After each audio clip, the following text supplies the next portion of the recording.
"We haven't eaten since yesterday," a little girl whispered. 200 bikers filled the diner. "We haven't eaten since yesterday," the little girl whispered, and the booth went quiet. Around her, nearly 200 bikers packed the diner, wet leather and road grit, but her voice still sliced through the noise. "Before we continue, tell us in the comments where you are watching this from." Rain battered the windows of June's diner, turning the neon outside into a trembling smear of pink and blue. Every booth was full, the counter was stacked 3 deep, and helmets sat on tabletops like black shells. The Thunderrook's MC had been forced off the highway by the storm and poured into the only place still open. Grant Grit Maddox sat with his captains, back to the wall. He didn't stare. He watched. Hands, exits, the way people moved when they thought nobody important was looking. The girl slipped through the crowd like she'd practiced being invisible. She was maybe 9, soaked to the bone, jacket too big, eyes too old. A smaller boy trailed behind her, maybe 5, face raw from crying, shoes that didn't match. He kept his head down, like he already knew what hunger looked like in adult eyes. She stopped beside Grant because his seat was closest to the aisle. She didn't ask for money. She leaned in and whispered again, softer, like the words could get her punished. "We haven't eaten since yesterday." Grant's hand stayed on his coffee, but his fingers locked. He glanced at her wrist, thin with a bruise the shape of fingers. Moose, his biggest captain, saw it too and went stone still. "You lost, sweetheart?" Grant asked, calm. "No," she breathed. "I'm not lost." The boy bumped into her hip and clutched her jacket with both hands. His stomach growled loud enough that a couple of bikers at the next table looked over. Grant nodded toward the empty space beside him. "Sit, both of you." The girl didn't move. Her eyes flicked past Grant toward the back corner where the hallway to the bathrooms cut into shadow. "We can't," she said. "Why not?" Moose asked gently, which was terrifying coming from a man built like a refrigerator. The girl swallowed. The kitchen door swung open. A man stepped out wiping his hands on a dish towel, ball cap low, sweatshirt damp from the storm. He saw the girl and smiled. It didn't reach his eyes. "There you are," he said, loud enough for the diner to hear. "I told you not to wander." The girl's shoulders tightened. His gaze swept over Grant's table, taking in the patches, the size, the quiet confidence. He didn't flinch. That was its own warning. "Noah," he called sharp, "come here." The little boy's hands trembled. He didn't move. Grant didn't move either. "You her dad? That your business?" the man snapped. "It is if she's starving," Grant said. The room didn't go silent, but it changed. Conversations lowered. Forks slowed. People started listening without admitting they were listening.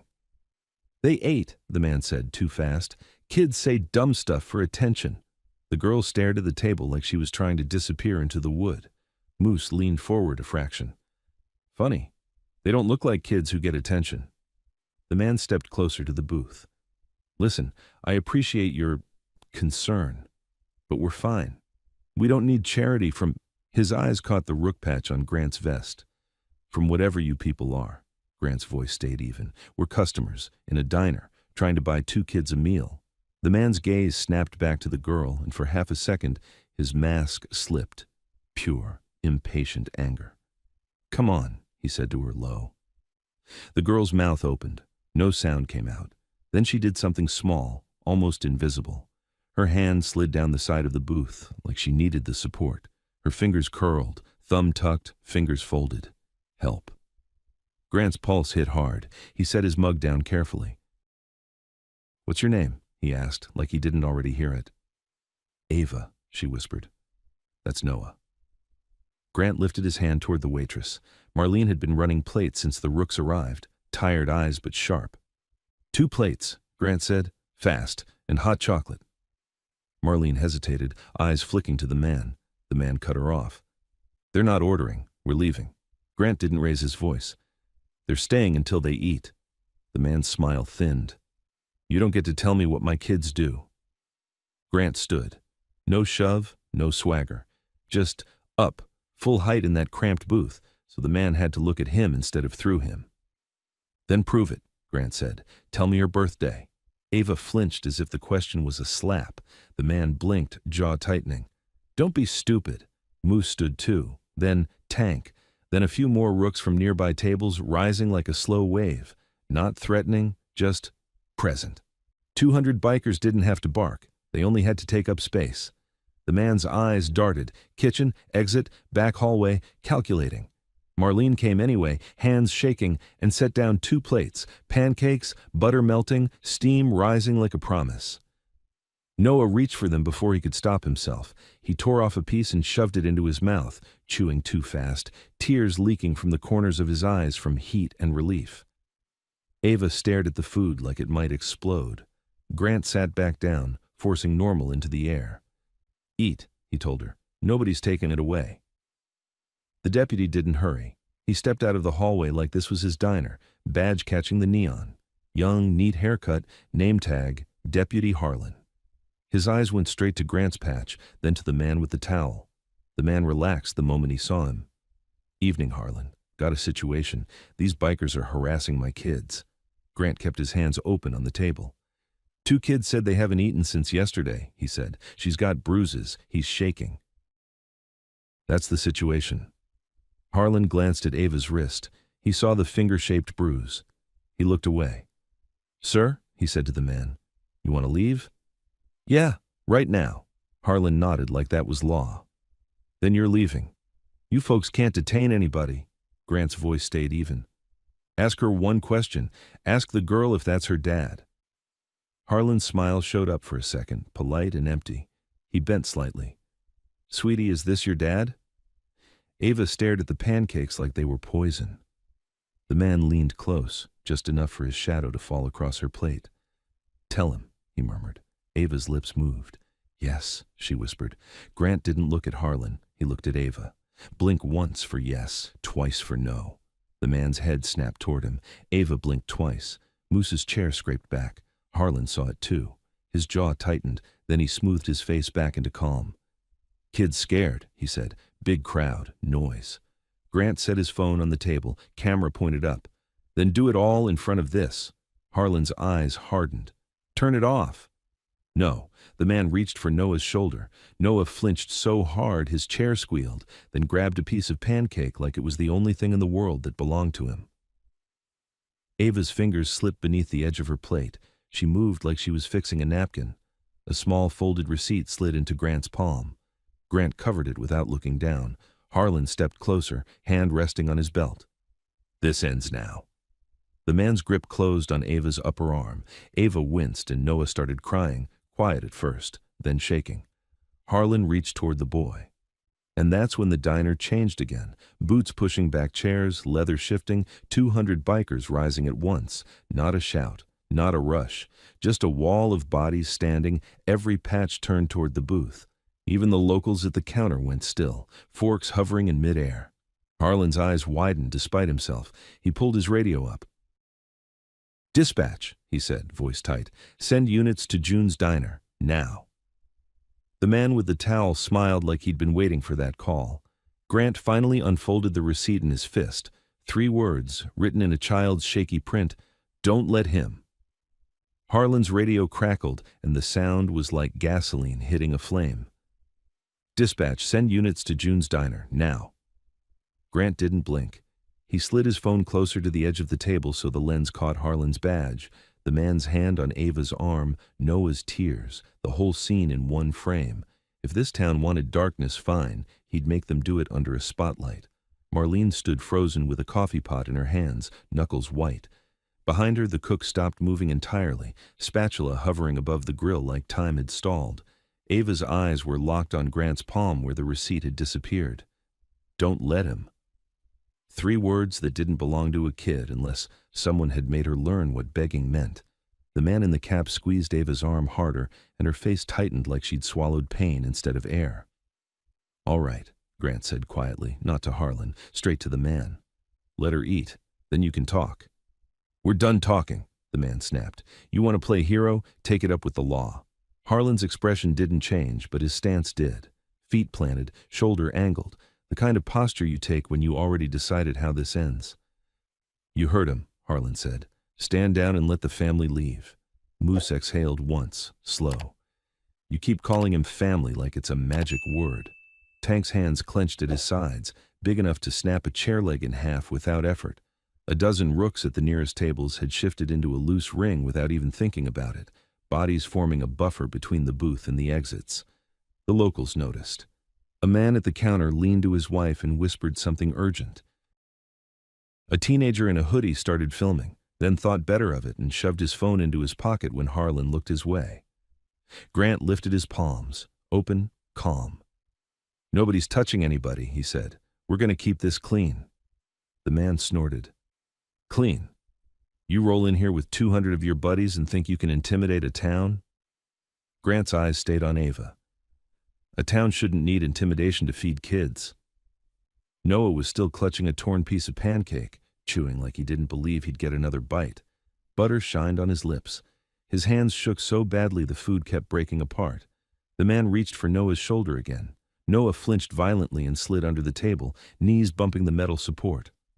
A sound escaped him, half sob, half choke, like he'd learned to keep fear quiet. Grant felt something go cold behind his ribs. "Don't," Grant said. The man leaned down, voice low, meant only for the kids. But Grant caught the edge of it anyway. "I told you what happens when you embarrass me."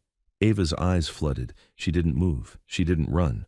She just sat there like she'd accepted that running didn't work. Grant shifted just enough to block the man's reach without making it a shove. A simple repositioning, a human wall. Harlan's hand slid to his holster. The room tightened. 200 bikers didn't move forward, but every muscle in every body went ready. Grant's voice dropped. "Harlan, if you pull that, you're pulling it on camera." Harlan's jaw worked once. He glanced at Grant's phone and then at the teenager by the window who'd started filming again, this time braver because the rooks were standing. The man hissed, "Turn it off." Grant didn't. The front door banged open. Wind threw rain into the diner in a cold sheet. 2 more deputies came in, soaked, hands already on their belts. Behind them, an older man stepped through with slow confidence like he owned the storm itself. Broad shoulders, silver hair under a campaign-style cap, a clean sheriff's star pinned to a dry jacket. Sheriff Kellen. Grant had never met him, but he recognized the kind immediately. A man who smiled while he measured how much trouble you were worth. Kellen took one look at the packed diner, the standing bikers, the kids at the booth, and then he smiled at the man in the cap like they were cousins at a barbecue. "Well, well," Kellen said, voice carrying. "Seems the highway brought us a party." Harlan straightened. "Sheriff, these men are harassing a family, refusing to let them leave." Grant held the sheriff's gaze. 2 kids asked for food. That's what happened. Kellen walked closer, not hurried, hands loose at his sides. "Is that so?" He looked down at Ava, and his eyes softened in a way that felt practiced. "Honey, you okay?" Ava's lips parted. Her eyes flicked to the man's hand, still on her arm, fingers pressing into her sleeve. She didn't answer. Kellen turned his head slightly. "Sir," he said to the man, "you want to go?" The man nodded, playing his role. "Yeah, I want to take my kids home. These bikers are making a scene." Kellen sighed like he hated paperwork. "All right then." He faced Grant. "I'm going to ask you to back off and let the man take his children." Grant's voice stayed flat. "Ask her if she wants to go." Kellen's smile thinned. "We already did that." Grant tapped his phone. "And she blinked twice." The temperature dropped.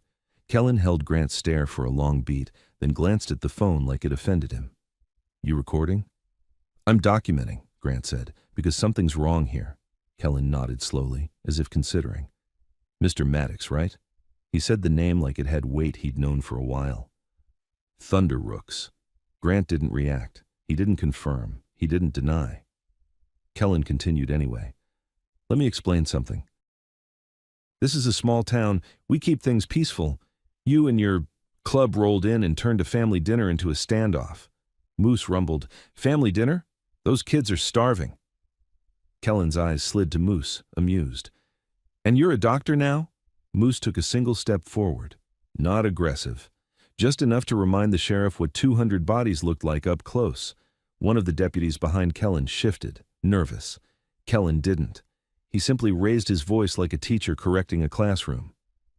I'm not asking twice, Kellen said. Sit down. Let the family leave, or we start making arrests. Tank's laugh was low and humorless. For what? Buying pancakes? Kellen's smile returned, sharper. Disturbing the peace, obstruction, threatening an officer. He glanced at Grant's phone again. And if you keep recording my deputies, we can add interference. Grant nodded once. Good. Say all of that again, Sheriff. Right into the camera. Kellen's eyes hardened. The softness vanished. Turn it off. Grant didn't move. Kellen leaned closer, voice quiet enough to feel intimate. You're not in your city. You're in mine. You got caught in a storm, and you think you can rewrite the rules. Grant's voice dropped to match him. I'm not here to rewrite anything.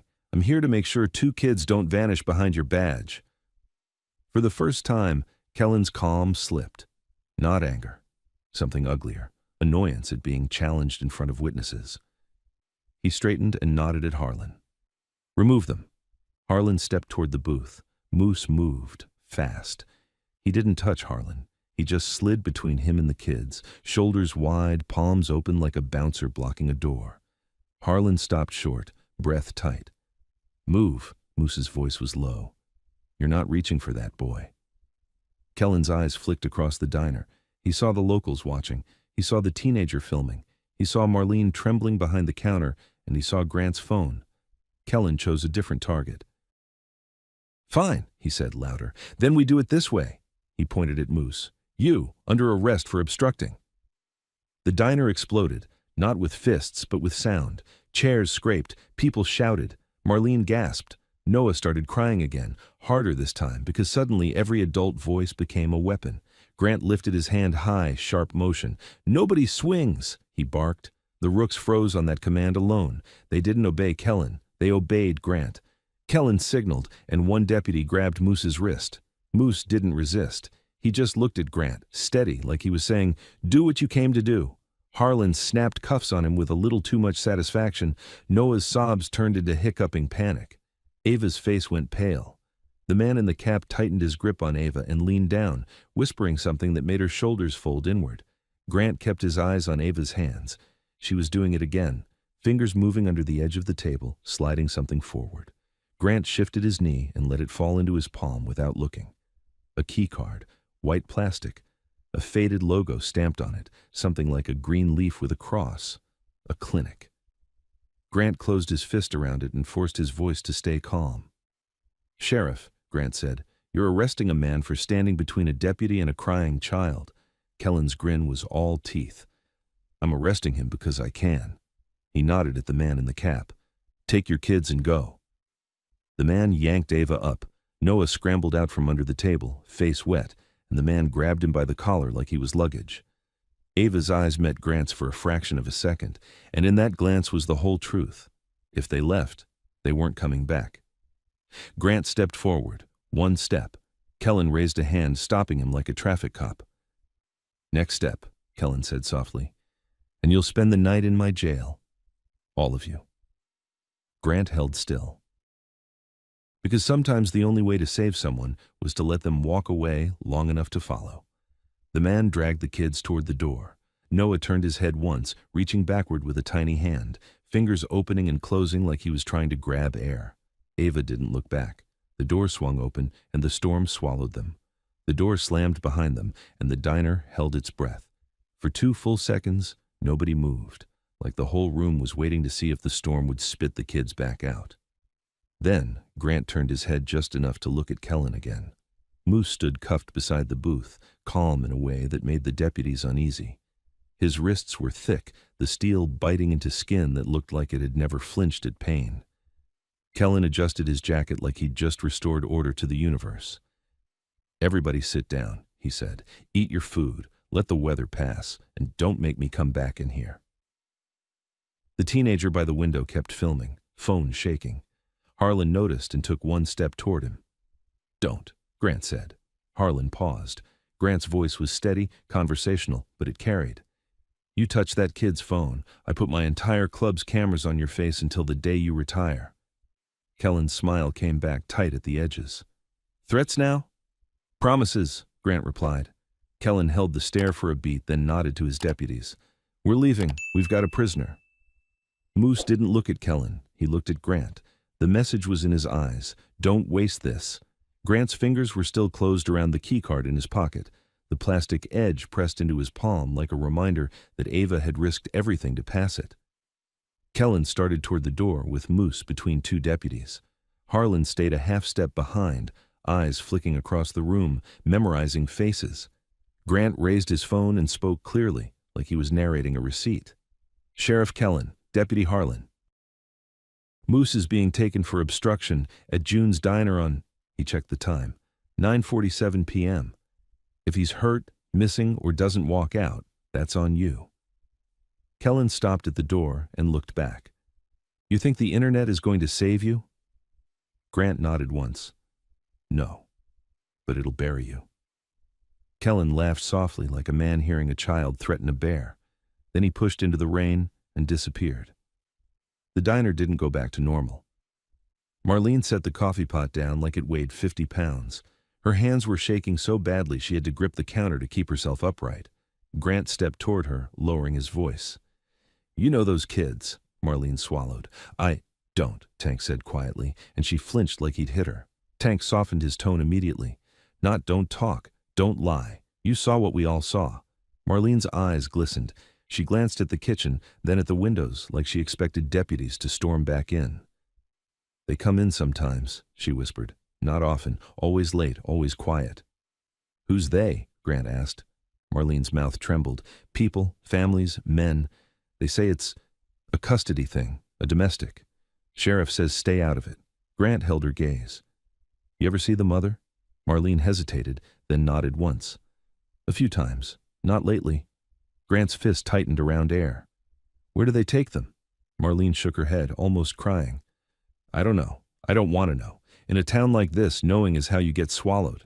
Grant leaned closer. The girl gave me something. He didn't show the card yet. Do you recognize a clinic logo? Green leaf? Cross? Marlene went pale.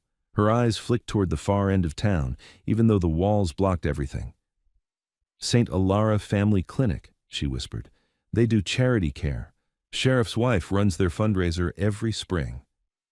Grant didn't respond. He just nodded once like a man filing a name into a drawer labeled War. He turned, scanning the room. Cap, he called. A lean biker with a sharp face and a calmness that looked like military training stepped forward. Yeah. I need 2 teams, Grant said. One stays here, keeps eyes on Marlene, keeps cameras rolling. Nobody drinks. Nobody runs their mouth. Cap nodded. Grant pointed to 3 others. Tank, a woman named Juno with a braid and a pistol-shaped calm in her posture, and a younger prospect named Miles, who carried tools like he expected to fix anything. You're with me, Grant said. Juno's gaze was already on the rain-streaked window. We following the man? Grant nodded. We're following the kids. Marlene grabbed Grant's sleeve suddenly, desperate. If you follow them, they'll know. They watch the roads. They got people. Grant didn't look away. Then we don't get seen. He stepped outside. The storm hit like a slap. Cold rain, wind pushing sideways, water running off the diner roof in sheets. The parking lot was a sea of reflections, headlights and neon wobbling on asphalt. The rooks didn't roar to life all at once. That would be a parade. They moved like a coordinated spill, a handful of bikes at a time, slipping out of the lot in staggered intervals. No revving, no show. Grant climbed into his truck instead of a bike. Less attention, more cover. Tank took shotgun. Juno slid into the back with a small bag and a phone rig already recording. Miles handed Grant a cheap dash cam. Local store had one in stock, he said over the rain. I paid cash. Grant plugged it in. Good. They rolled out with their lights dimmed, trailing 2 minutes behind the sheriff's SUVs that had already disappeared into the black. Cap's voice came through an earpiece, low and controlled. Team 1 in position at diner. Cameras up. Marlene's safe. Grant answered. Copy. They reached the main road. The town was small, but it didn't feel sleepy. It felt awake in the wrong way. Too many curtains shifting, too many parked trucks with engines running, too many silhouettes under gas station awnings pretending they weren't watching the road. Town's lit, Tank muttered, like they're expecting trouble. Because they are, Grant said. A mile ahead, red taillights glowed through rain, an older pickup with a broken right brake light. It turned off toward a stretch of dark farmland. Grant slowed, letting another vehicle slip between them, an innocuous sedan, local plates. The sedan followed too, like it belonged there. Juno watched it. "That's not random." "No," Grant said, "that's a tail. On them or on us." They turned off the main road, tires hissing on wet pavement. The landscape opened into fields and tree lines. No streetlights, only the truck's wipers beating time. Ava's keycard burned in Grant's pocket. The pickup ahead hit a pothole and swerved, then corrected. The sedan behind it kept distance like it knew every crack in the road. Tank leaned forward. "If that's their watcher, they'll lead us into a trap." Grant didn't answer. His eyes locked on a shape in the darkness on the right, another vehicle parked just off the shoulder, lights off. As they passed, the engine coughed to life. Grant's pulse spiked. "Hold on!" The vehicle lurched out behind them, an SUV, dark, older model. It stayed unlit, a shadow in their mirrors. Juno's voice sharpened. "We've got a follower." Grant didn't accelerate, not yet. He waited, letting the SUV commit. Another half-mile and the pickup ahead turned down a narrower road, half gravel, half mud. The sedan followed. Grant followed, still back. The SUV stayed on them. Now it was clear, they weren't the only hunters. Someone was herding. The gravel road cut through trees and dipped low near a creek. Rainwater washed over the surface in thin streams. Tank's hand hovered near the glove compartment. "Say the word." "Not yet," Grant said. "We don't start a gunfight in the dark with kids at the end of the road." The pickup ahead slowed near a gate, metal chained with a hand-painted sign. "Private property. No trespassing." Beyond it, faint lights, a barn outline, a farmhouse silhouette. The pickup stopped. The man got out. Even in the rain, Grant could see the way he moved, quick, nervous, like he couldn't wait to be done. He yanked the gate open. The sedan didn't stop. It rolled forward, through the gate, then continued past the barn like it had permission. Grant watched, jaw tight. "That's their escort." The SUV behind Grant surged forward suddenly, not to pass, to hit. Grant saw it in the last second, the front end angling, tires spitting gravel, aiming for the truck's rear quarter. "Now," Grant snapped. He jerked the wheel, letting the SUV clip them instead of broadside them. Metal screeched. The truck fishtailed, tires sliding in mud. Tank slammed his shoulder into the dash to keep balance. Juno braced, eyes wide but steady. "They're trying to push us into the ditch." Grant fought the steering, wipers going frantic, rain blurring the world into smears of light. The SUV hit again, harder, trying to turn the truck sideways. Grant didn't brake. He accelerated. The truck's tires caught a strip of gravel, traction biting just enough. The engine growled. They surged forward, dragging the SUV into a moment where it had to choose. Keep ramming and risk losing control, or back off. It backed off, just for a breath. Tank twisted in his seat and pointed. "Another one!" Headlights flared ahead. Someone had been waiting on the side road, and now they pulled out in front, blocking the path like a lazy accident. Grant had two options: brake and get boxed in, or go where they didn't want him to. He chose a third. He yanked the wheel left, off the road. The truck slammed through wet grass and down a shallow embankment, suspension jolting. Water sprayed up like a wave. They hit mud, the wheels spinning, then biting. Tank cursed through clenched teeth. Juno grabbed the seat back with both hands, body steady. Behind them, the SUV followed. The blocking vehicle above angled to the edge, headlights sweeping like search beams. Grant aimed for the tree line, dark, uneven, unpredictable. The truck bounced over roots, branches scraping the sides, rain hammering the windshield. "Grant!" Tank shouted. "We're gonna—" "Hold!" Grant barked. He saw it, an old service path, barely visible, running along the creek. He turned onto it, tires slipping, then catching again. The SUV tried to mirror the turn but slid wide on the mud. For half a second, its headlights swept across the truck interior, bright, exposing faces. That was what they wanted, to see who it was. Grant realized too late. "Juno!" he snapped. "Duck!" But the light had already hit them. Someone in the SUV would have seen Grant's profile. Tank's bulk, the Rook's calm. The SUV corrected and surged again, angrier now. It wasn't just stopping a random tail, it was stopping them. Up ahead, the path narrowed near a cluster of rocks. Grant hit it fast, praying the truck's clearance would hold. The truck bounced violently. A sharp crack sounded from underneath. The steering went loose for a heartbeat, then grabbed again. Tank stared at Grant, grim. "We just broke something." Grant didn't answer. He kept the truck moving. The SUV behind clipped a rock and jolted, slowing. The blocking vehicle above couldn't follow off-road without risking a rollover. Grant used the moment, pushing through the trees until the ground rose, giving them cover. He killed the headlights. The world turned black. Only rain, only breathing, only the dull ticking of a stressed engine. The SUV's headlights swept the tree line behind them, searching. Grant whispered, "Nobody moves." They sat in darkness while the hunters hunted. The SUV rolled slowly, scanning. The other vehicle's lights stayed up on the road, impatient. Finally, the SUV turned back toward the gate, frustrated.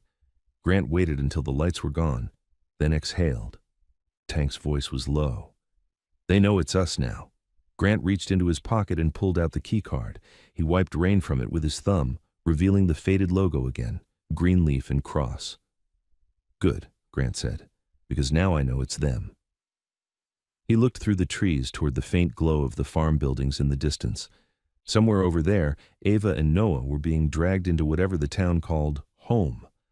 Grant slid the keycard into the dash slot like a promise. "Cap," he whispered into the earpiece, "we found where they took them, but they tried to run us off the road." A pause. Then Cap. "Understood. What's your status?" Grant stared into the rain-soaked darkness, listening for engines, for footsteps, for anything that meant they'd been found again.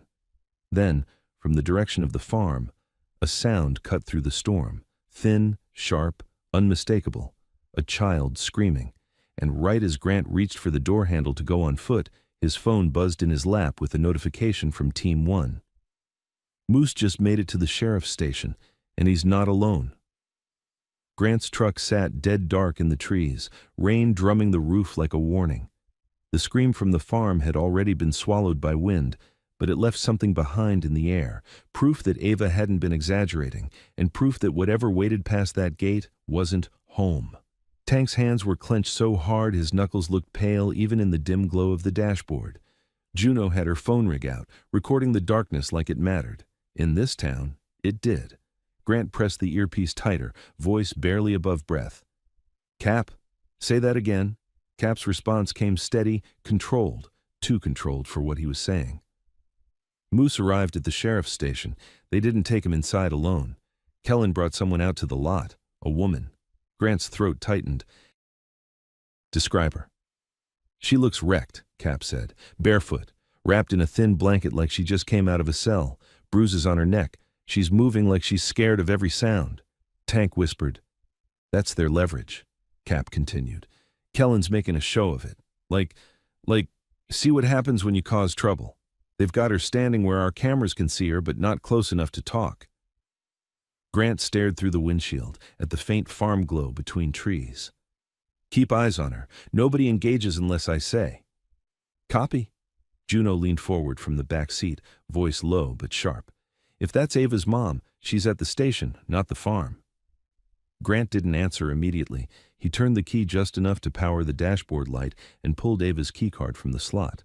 The green leaf with a cross, St. Alara Family Clinic, a place that sounded gentle and looked charitable on paper, a place that didn't need a keycard unless doors were meant to stay locked. "Town's running 2 sites," Grant said quietly. "Farm for intake, clinic for holding, station for intimidation." Tank's jaw flexed. "And the kids?" Grant's eyes stayed on the farm. "Still there." He opened the door and stepped out into the rain. The cold hit hard. Mud sucked at his boots. He moved through the trees with the kind of patience that came from knowing rushing was how you died. Tank followed. Juno slipped out last, phone rig hugged to her chest under her jacket. They didn't head toward the gate. The gate was a trap. They tracked parallel, staying inside the tree line, using the creek as cover. Every few yards, Grant stopped and listened. Engines, voices, dogs maybe, distant, angry. The farm sat on a rise, a cluster of buildings with too many lights for a place that claimed privacy. A barn with a new metal roof, a farmhouse with curtains drawn, A long shed behind it with no windows, and cars. Several. One looked like the sheriff's unmarked SUV. Grant's stomach turned. They crawled closer until they could see the yard through the rain. The pickup with the broken brake light was parked near the barn. The sedan that escorted it was closer to the farmhouse, wheels clean like it never touched mud. Two men stood under a porch awning smoking, their body language relaxed. Not farmers, guards. A third man crossed the yard carrying something small in his arms, too small for a sack, too limp for a dog. When he shifted, lightning flashed, and Grant saw a child's shoe dangling. Juno sucked in air through her teeth. Tank's hand moved toward his waistband. Grant stopped him with a finger, still, silent, absolute. They waited. The man carried the small body into the shed with no windows. The door opened, and for a split second, a harsh fluorescent light spilled out. Inside were metal hooks, chains, plastic tarps. Then the door shut. Grant's vision narrowed. "Cap," he whispered into the earpiece, "confirm the woman at the station is alive." Cap answered instantly like he'd been staring at her the whole time. "She's breathing, barely. Sheriff's standing close, talking to her." "What's he saying?" Cap hesitated. "Can't hear, but he's making sure she sees Moose, like he wants her to connect him to you." Grant looked at the farm again. "I need you to do something risky." "Say it. Get a mic close enough to that woman to hear her name." A pause. Rain hissed. Then Cap. "Understood." Grant's gaze swept the farm perimeter. A camera pole near the barn, another near the shed, motion lights on corners, a dog pen by the fence line, empty but wet, like it had been used recently and moved. "There," Juno whispered, pointing. A narrow service road curled behind the barn into a thicket, barely visible. It wasn't guarded. People got lazy behind what they thought was untouchable power. Grant handed Juno the key card. "If we find a door, this gets us through." Juno nodded, sliding it into her pocket like a weapon. Tank leaned in, voice rough. "Grant, we can hit them. Now. We got enough muscle." Grant didn't look away from the shed. "And get the kids killed inside while we're outside playing tough." "No." He waited for the next shift, the next lazy step. A porch guard finished his cigarette and walked toward the barn, shoulder hunched against rain. The other stayed under the awning. Grant moved. He flowed through the tree line, keeping low, stepping where mud was already broken so it didn't splash. Tank and Juno followed, spaced out like shadows. They reached the edge of the yard. The barn loomed close now, huge and silent, rain running down the metal roof in sheets. A door on the side had a keypad, not a farmer's barn. Juno pulled the keycard out. "This won't open a keypad." Grant scanned. A wiring conduit ran from the keypad into the wall. Miles had always said, "Everything that locks can be unlocked. You just need time." They didn't have time. A sound came from inside the barn. Something heavy dragged across concrete, then a muffled sob. Noah. Tank's face went feral. Grant touched Tank's arm, grounding him. "We don't blow this. We do it clean." Juno edged along the barn wall until she found a narrow window high up. It was fogged from inside heat, but when lightning flashed, they saw shadows moving. Men. More than two. And something small in the corner, huddled. Ava. Grant's chest tightened so hard it hurt. He pressed his mouth to the earpiece. "Cap, status." Cap came back, urgent now. "We got a read. The woman, she whispered her name when Kellen leaned close. It's Lila. Lila Hart." Grant's heart thumped once, hard. "Ava's last name is Hart," he said softly, like speaking it made it real.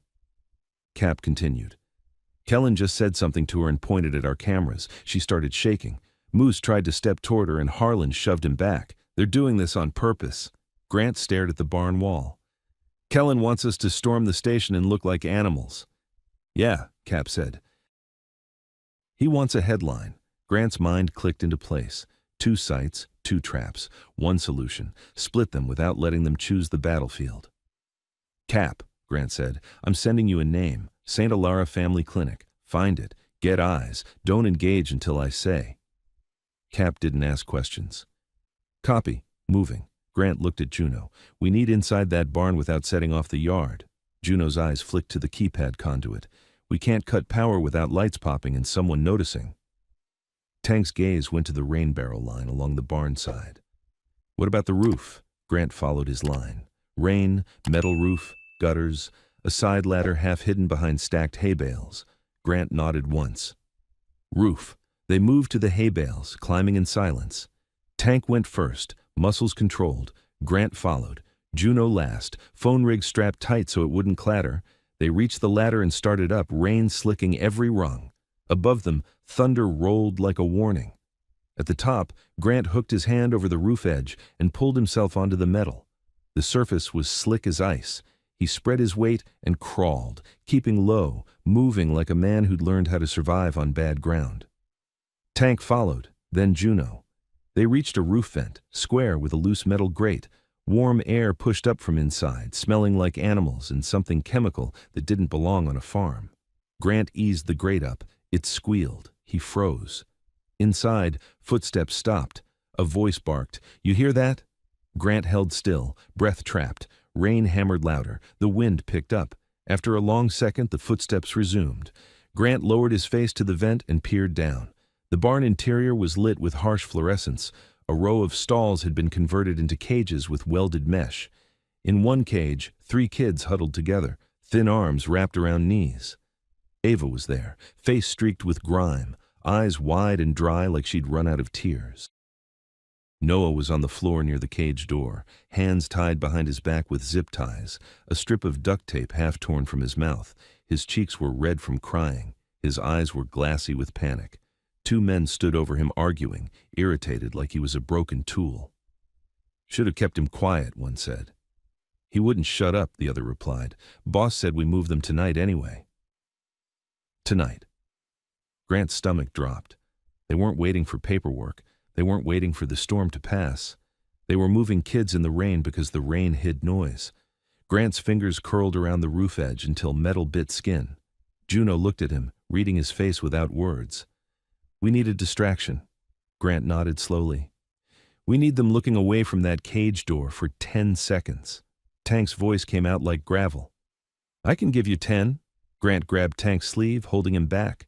"Not like that. Not with a fight in the barn. We need quiet." He thought fast, eyes scanning the ceiling beams. A fire extinguisher hung near the main entrance. A sprinkler pipe ran across the ceiling, old, rusty. A chain hoist dangled near the center, holding a heavy engine block on a hook. Grant looked at Juno's phone rig, then at the vent opening. "Record everything," he whispered. "Every face, every cage, every word." Juno nodded, angling her phone down through the vent. Grant pulled out his own phone and typed one message to Cap. "Kids in barn, moving tonight." Then he slid his phone back and turned to Tank. "When I say go, you drop to the awning and hit the porch guard. Silent, not dead, silent. Take his radio." Tank's eyes flared. He nodded once. Grant looked down through the vent again. Ava had shifted. She was staring up at the ceiling like she felt something. She knew they were near but couldn't risk hope. Grant's chest tightened. One of the men inside walked toward the cage door with a set of keys hanging from his belt. He squatted beside Noah, grabbed the duct tape, and yanked it off hard enough to make the boy cry out. "Shut up!" the man hissed. Noah choked on sobs. Ava slammed her hands against the cage mesh, whispering something frantic, too quiet to hear. The man turned, annoyed, and reached for Ava's cage lock. Grant whispered, "Now." Tank moved, sliding off the roof edge like a controlled fall, dropping toward the porch awning below with a silence that didn't match his size. Grant stayed at the vent, watching. Inside, the man's keys jingled as he lifted them to the lock, and outside, somewhere below, a soft thud. The porch guard's voice cut off mid-word. Grant didn't breathe. Juno's phone kept recording. Inside the barn, the men froze again. One lifted his head. "What was that?" The other shrugged, impatient, and shoved the key into the lock. The lock clicked. Ava's cage door started to swing open, and Grant heard a different sound cut through the rain, louder, closer, unmistakable. A siren coming from the road, not a single whoop, not a distant echo, a full-on approach, lights and sound, fast. Juno's head snapped toward Grant. "That's not us." Grant's blood went cold, because nobody in their club had called anyone, and if the sheriff's people were coming here with sirens, it meant one thing. They'd been made. The siren grew teeth as it closed the distance, blue and red strobes slicing through the rain beyond the tree line. It wasn't a random patrol. It was coming straight for the gate. Grant stared down through the vent as the man inside the barn started to open Ava's cage. "Stop," the other man snapped, suddenly alert. "You hear that?" The first man froze with the keys still in the lock. He tilted his head like a dog catching scent. Outside, the siren Dopplered closer, then another sound layered over it. Tires on wet gravel, fast and heavy. Not one vehicle, several. Juno's phone stayed pinned to the vent, recording every twitch, every face. Her breathing was controlled, but her eyes were lit with the same thought Grant had. This wasn't law enforcement responding to a crime. This was an extraction. Grant pressed his mouth to the earpiece. "Cap, we're burned. Whoever's coming, they're coming to the farm," Cap answered instantly, tense. "Copy. I'm 2 minutes from the clinic. Do you want me to abort?" Grant's mind sprinted. If Cap went into the clinic blind while the farm went hot, Kellen could box them in on both sides and paint it as a biker assault. But if Cap aborted, Lila stayed at the station and the clinic stayed dark, safe for the people who used it. "Hold where you are," Grant said. "Don't approach yet, just eyes." "Understood." Grant turned to Juno, voice barely audible under rain. "Zoom. Get faces." Juno adjusted her angle. The phone lens caught the two men below in crisp detail. One had a neck tattoo, the other wore a sheriff's department sweatshirt under a rain jacket. Not subtle, not civilian. Grant's stomach turned again. Tank's voice came faint through the earpiece, low and close.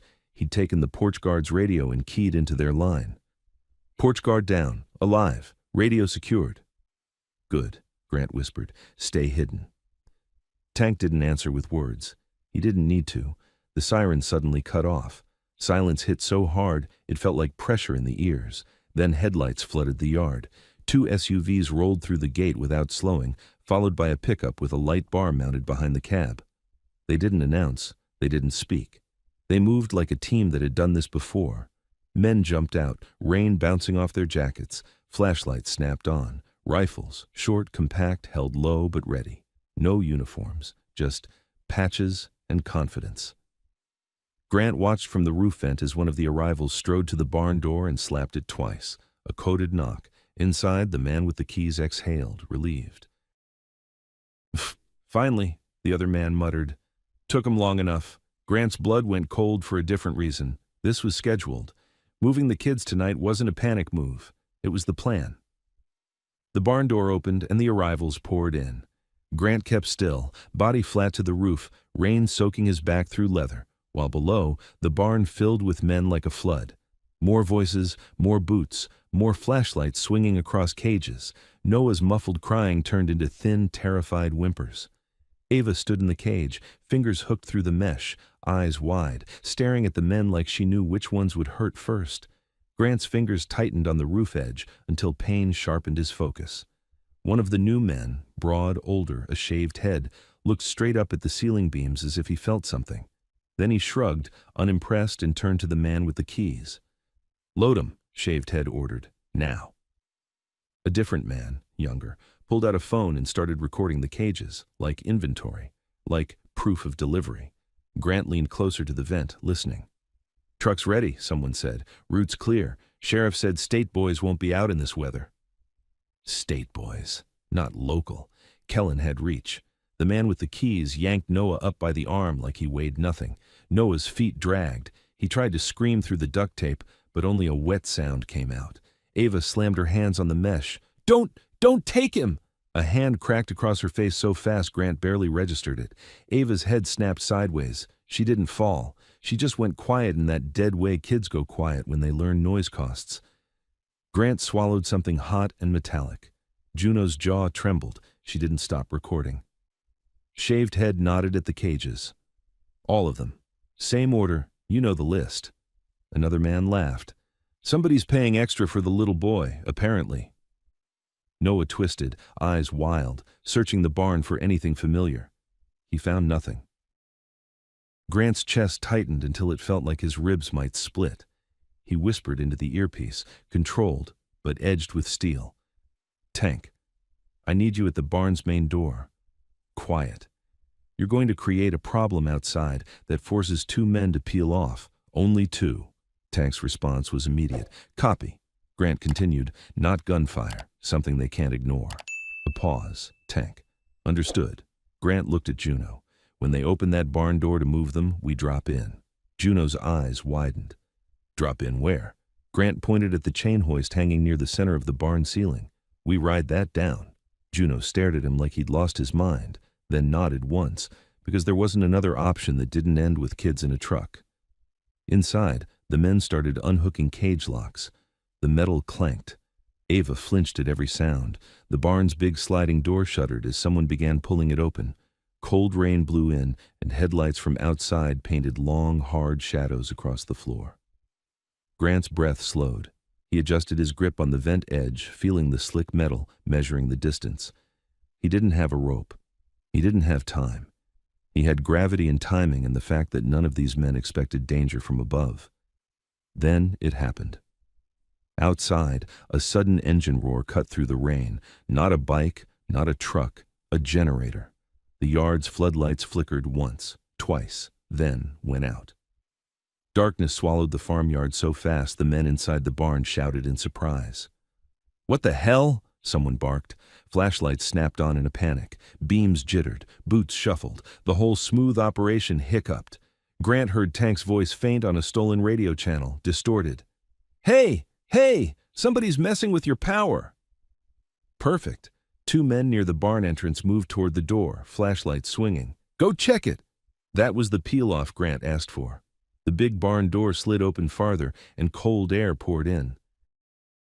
In the confusion, one man shoved Noah toward the opening. Noah stumbled, almost fell, then caught himself, eyes darting. The duct tape had loosened at one corner. He could breathe just enough to make tiny sounds. Ava lunged forward, caught Noah's sleeve through the mesh, held on for half a second like she could anchor him with fingertips. Someone yanked her arm away. "Let's go," Shaved Head snapped. "Move!" Grant's whole body went tight, ready to drop, and then the porch guard's radio, still on Tank, crackled with a voice that wasn't Tank's. "Sheriff says we got company, bikes, in the trees." Grant froze, because that meant someone had eyes on them from outside, not just inside the barn, a trap within the trap. Juno's eyes met Grant's in the rain. She mouthed, "What now?" Grant's mind flipped through options at war speed. If they dropped in now, they might save Noah and Ava, maybe. But they'd die in the barn, and the rest of the kids would be loaded anyway. If they didn't drop in, Ava and Noah were gone within minutes. Grant pressed the earpiece. "Cap," he whispered, "I need a status on the clinic, right now." Cap's voice came back, breathy, like he'd started moving without being told. "I'm across the street. St. Alara is lit up, 2 vehicles in back. I can see security. Private, not cops, and Grant, I see Deputy Harlan's cruiser behind the building." Grant's stomach sank. Harlan wasn't just a pawn. He was the bridge between law and the pipeline. Grant whispered, "Can you get the plate numbers?" Cap, "Already doing it." Inside the barn, Noah was shoved toward the door again. His feet slid on wet concrete. His eyes lifted for 1 second, up toward the ceiling beams, like some animal instinct told him danger was above, and Ava, still in the cage, did the same. Her gaze landed on the vent, right on Grant. Her eyes widened, not hope, warning. Because behind the men, deeper in the barn, another door had opened quietly, one Grant hadn't seen from the roof, and a man stepped in wearing a familiar dry jacket. Sheriff Kellen. He wasn't supposed to be here. Kellen's gaze swept the barn with calm ownership.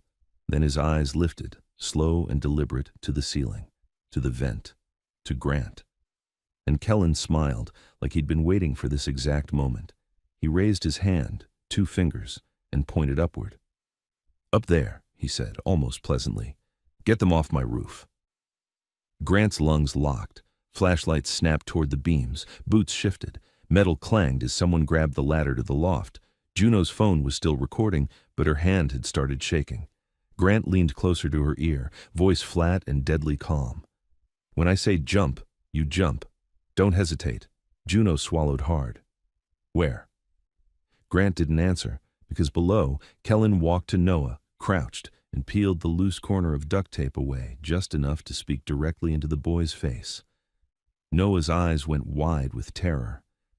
Kellen said something too quiet to hear over the rain.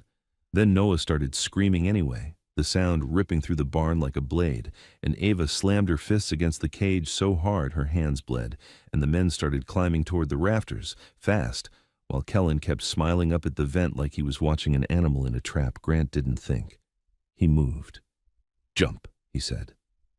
Juno's eyes flashed, one hard breath, and she went first, sliding her body through the vent opening like a knife through cloth. Grant grabbed her belt and guided her down to the nearest beam so she didn't drop straight into light. She landed silent, hugging the wood, phone rig pressed to her chest. Grant followed, shoulders scraping metal, rainwater dripping off his jacket onto the rafters. He got his weight onto the beam, then pulled the vent grate back into place above them, just enough to kill the obvious hole. Below, flashlights swung wildly. "Rafters!" someone shouted. "Get up there!" Boots pounded on the ladder. The barn's loft stairs creaked as bodies rushed upward. Kellen didn't move fast. He didn't have to. He stood by Noah, one hand on the boy's shoulder, like a proud host showing off his house. Noah was still screaming through torn tape, air turning the sound into something raw and animal. The other kids in cages started crying too, a chorus of panic that made the men inside swear and bark orders. Ava's hands were on the mesh, bleeding where she'd struck it. Her eyes kept snapping upward, tracking the beams, tracking Grant. Grant held her gaze for a heartbeat and made a small motion with 2 fingers. "Stay still." Ava swallowed and did something that broke him. She nodded like an adult. Juno's breath was tight beside him. She angled her phone down between beams, still recording. Faces, Kellen, cages, Noah's zip ties, everything. Grant's earpiece crackled. Tank's voice came in low and strained. "Power's down. They're on me. I'm pinned near the generator shed." "Do not engage," Grant whispered. Tank exhaled hard. "They're moving kids. Grant, I can hear them. Trucks are backing up." Grant scanned the barn interior. The sliding door was open. Beyond it, darkness and headlight beams from vehicles shifting into position. Men were forming a line to carry kids out fast. The ladder to the loft shuddered as someone climbed. Juno whispered, "They're coming right to us." Grant's eyes cut to the chain hoist hanging near center. The hook swung slightly in the draft. It was a heavy-duty rig meant to lift engines. It could lift a man, maybe 2. He leaned to Juno's ear. "When they reach the loft, we move across beams to the hoist. Then we drop behind the cages." Juno's mouth opened slightly, then closed. She nodded once. A boot hit the loft floor. "Up here," a man shouted. Flashlights blasted across the rafters, beams skimming wood. One caught Juno's braid for half a second, a glint of wet hair. "There!" Grant lunged first, pushing Juno ahead of him along the beam. Wood creaked under sudden weight. A flashlight beam snapped toward them like a hunting dog. A shot rang out. Not into them, into the beam. Splinters exploded inches from Grant's hand. The crack was deafening in the tight space. Juno flinched but didn't stop. Grant's boot slid on wet wood. He caught the next beam with his palm, pain shooting through his shoulder, and kept moving. Below, Kellen's voice rose, calm and pleased. "Easy. Don't hit the kids. Take them alive." Grant's jaw clenched. This wasn't a standoff anymore. This was a controlled hunt. They reached the hoist. The chain hung thick and greasy. Grant grabbed it, wrapped it once around his forearm to steady the swing, then hooked his boot on the next beam. Juno clipped her phone rig strap tighter so it wouldn't flop. "On 3, Grant whispered. 1. Another shot cracked. The chain vibrated as a bullet struck metal. It screamed like a bell. 2. Men were running across the loft toward them, boots thumping, breath loud, flashlights bouncing. 3. Grant and Juno slid down the chain together. It wasn't a clean drop. The chain burned Grant's gloves. The hook clipped his shoulder. Juno's boot hit him in the thigh. They descended fast and hard, bodies tight, controlling the swing. They hit the barn floor behind a stack of feed bags and a tool cabinet, hidden from the main entrance by cages and chaos. Grant crouched low. Juno crouched beside him, phone still recording, hands steady now, because fear had burned into focus. The men in the loft shouted, confused. "Where'd they go?" "They dropped!" Flashlights swung downward. Beams cut across the barn floor like searchlights. For a moment, one skimmed the edge of their hiding spot, but it didn't catch them. Grant looked through the gap between feed bags. Noah was being dragged toward the door. Ava was still locked. And the other kids, 3 maybe 4, were being pulled from cages one by one, wrists zip-tied, heads shoved down, moved like contraband. Grant's mind calculated in cold steps. He could rush Noah. He could pull the boy free maybe. But then Ava would be left. The others would be loaded. And Kellen would shoot someone and blame the bikers. He needed the one thing Kellen couldn't fight. Time. Grant pressed the earpiece, whispering, "Cap, you have plates?" Cap's voice came back immediately. "Yes, 2 in back of clinic. One belongs to a private transport company out of state. The other is registered to a shell. And, Grant, Harlan just walked in through the back door." Grant's eyes flicked to Kellen. "He's coordinating. That means the clinic is active right now." Cap. "Yes," Grant whispered. "Do you have eyes on any kids at the clinic?" Cap paused, then, tense.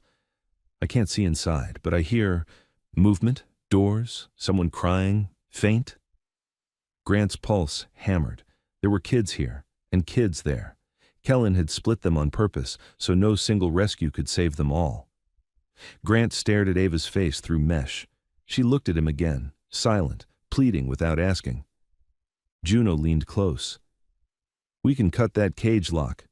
Grant glanced at the lock, padlock on a welded latch. "With what?"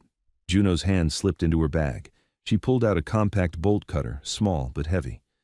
"I don't travel without options." Grant nodded once. "Good." A man moved between them and Ava's cage, blocking sight. He was carrying a child, small, limp, head lolling. His grip was rough, like he didn't care if bones bruised. Grant's eyes went red. He forced himself to look away and focus. The sliding door was the choke point. Trucks were outside. If those kids got into the trucks, they were gone. Grant whispered into the earpiece, "Tank, can you disable a vehicle without a fire?" Tank's breath came harsh. "I can, but I'm close." Grant, "Pick the lead truck, only the lead." "Make it look like mechanical." Tank, "Copy." Grant turned to Juno. "We free Ava and Noah. We do not engage unless fired upon. Our goal is to get them out and disappear." Juno's eyes widened. "Disappear where?" "The gate. We don't go back through the gate," Grant said. "We go through the creek." Juno nodded, tight. Grant waited until the men formed up again, 2 carrying kids, one with a flashlight, one with zip ties, moving toward the door in a steady rhythm. Kellen stood to the side like an overseer. He wasn't carrying anyone. He was watching everything. Grant needed Kellen's eyes elsewhere. He glanced at the tool cabinet beside them, then at a shelf where containers sat. Oil, cleaner, something labeled with a hazard symbol. He grabbed a plastic jug and twisted the cap. The smell hit him sharp. Ammonia. Grant poured a thin line along the concrete in a half circle, then capped it again. Juno's brow furrowed. "What are you doing?" Grant's voice was a whisper. "Making eyes burn." He reached into his pocket for a lighter, thumbed it once, tiny flame sheltered by his palm. He touched it to the line. It didn't explode. It didn't flare bright. It smoked. A thin, invisible cloud rolled along the floor, creeping low, sliding toward the open door and the path the men were using. It wouldn't kill anyone. It would just make them cough, make their eyes water, make their flashlights wobble, make them lose rhythm. Within seconds, one man near the door coughed. "What the hell?" Another rubbed his eyes. "Something's in the air." Kellen turned his head, annoyed. "Move!" But the coughing spread. Kids started choking and sobbing harder. Men swore louder, flashlight beams jittering. That was Grant's window.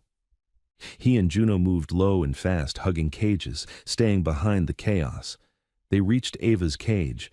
Ava's fingers were still hooked through the mesh. When she saw Grant close, her face twitched, hope trying to exist and being terrified of punishment. Grant didn't waste words. He pulled the bolt cutters from Juno's hands and positioned them on the padlock shackle. Ava whispered, barely audible, "Noah." Grant nodded without looking at her. "I know." He squeezed. The bolt cutters bit. Metal creaked. A shout snapped across the barn. "Hey, back there!" Flashlight beams swung toward them. Grant squeezed again. The shackle snapped. Juno grabbed the lock and pocketed it instantly. Grant swung the cage door open just enough. "Ava," he whispered, "move, quiet." Ava stepped out, barefoot, trembling, hands bloodied. She didn't run. She moved like she expected a trap to snap if she moved wrong. Grant pulled her behind the feed bags. Juno wrapped Ava's hands with a clean cloth from her bag in one quick motion. Ava's eyes were huge. "They'll take him," she whispered. "I know," Grant said. "Where is he?" Ava pointed, shaking. "Door." Grant looked. Noah was at the edge of the barn threshold now, being dragged by the arm by the neck tattoo man. The boy's feet were slipping on wet concrete. The duct tape hung loose, and his mouth was open in silent, exhausted screams. Outside, an engine cranked hard, then sputtered again, then died. A man outside shouted, furious, "What the hell? It won't turn!" Tank. The line stalled. Men carrying kids stopped and turned their heads. Flashlights swung outward. Someone cursed and ran toward the lead truck. Kellen's face tightened. Not fear. Calculation. He stepped closer to the door, scanning the yard. Grant moved. He sprinted low, fast, closing the distance to Noah in 3 strides. He grabbed the boy's zip-tied wrists from behind and yanked him backward into the barn's shadow. Noah stumbled, almost fell, then slammed into Grant's chest. His eyes went wide, recognition of a stranger, then relief so sudden it almost knocked him out. The neck tattoo man spun, reaching for his waistband. Grant drove his shoulder into the man's ribs, not to win a fight, just to take the hand off the weapon. The man staggered, slammed into the doorframe, and Grant kept moving, dragging Noah with him. A flashlight beam snapped onto them. "There! They've got one!" The barn erupted. Boots pounded. Guns came up. Someone shouted Kellen's name. Grant hauled Noah behind the cages. Juno grabbed Ava and moved them toward the back corner where the windowless shed door was, because Grant had seen it open earlier, and he'd seen a corridor beyond it. If there was a back exit, it would be there. But as they reached it, the shed door swung open again, and this time, 2 men stepped out, blocking their path, rifles low, eyes hard. Juno froze. Ava's breath hitched. Noah clutched Grant's jacket like a lifeline. One of the men smiled, slow and mean. "You really thought you could walk out with inventory?" Grant lifted his hand slightly, keeping Noah behind him. Behind them, Kellen's voice cut through the chaos, calm as a prayer. "Bring me the children," Kellen said, "and don't damage my property." Grant's mind raced. No back exit, no time, guns in front, guns behind. And then Ava leaned in close to Grant's ear and whispered 3 words that changed everything. "There's a tunnel. There's a tunnel." Ava's whisper barely made it past Grant's ear, but it hit like a hammer. In the same breath, she shifted her eyes, not toward the men blocking the shed door, not toward Kellen's voice behind them, but down at the barn floor. Grant followed her gaze and saw it, a dark seam near the base of the tool cabinet, half hidden by a spill of feed and mud, not a crack in concrete, a cut, clean, deliberate, the kind you make for a hatch. The 2 men in front raised their rifles a fraction, impatient. "You heard the sheriff," the smiling one said. "Hand over the kids."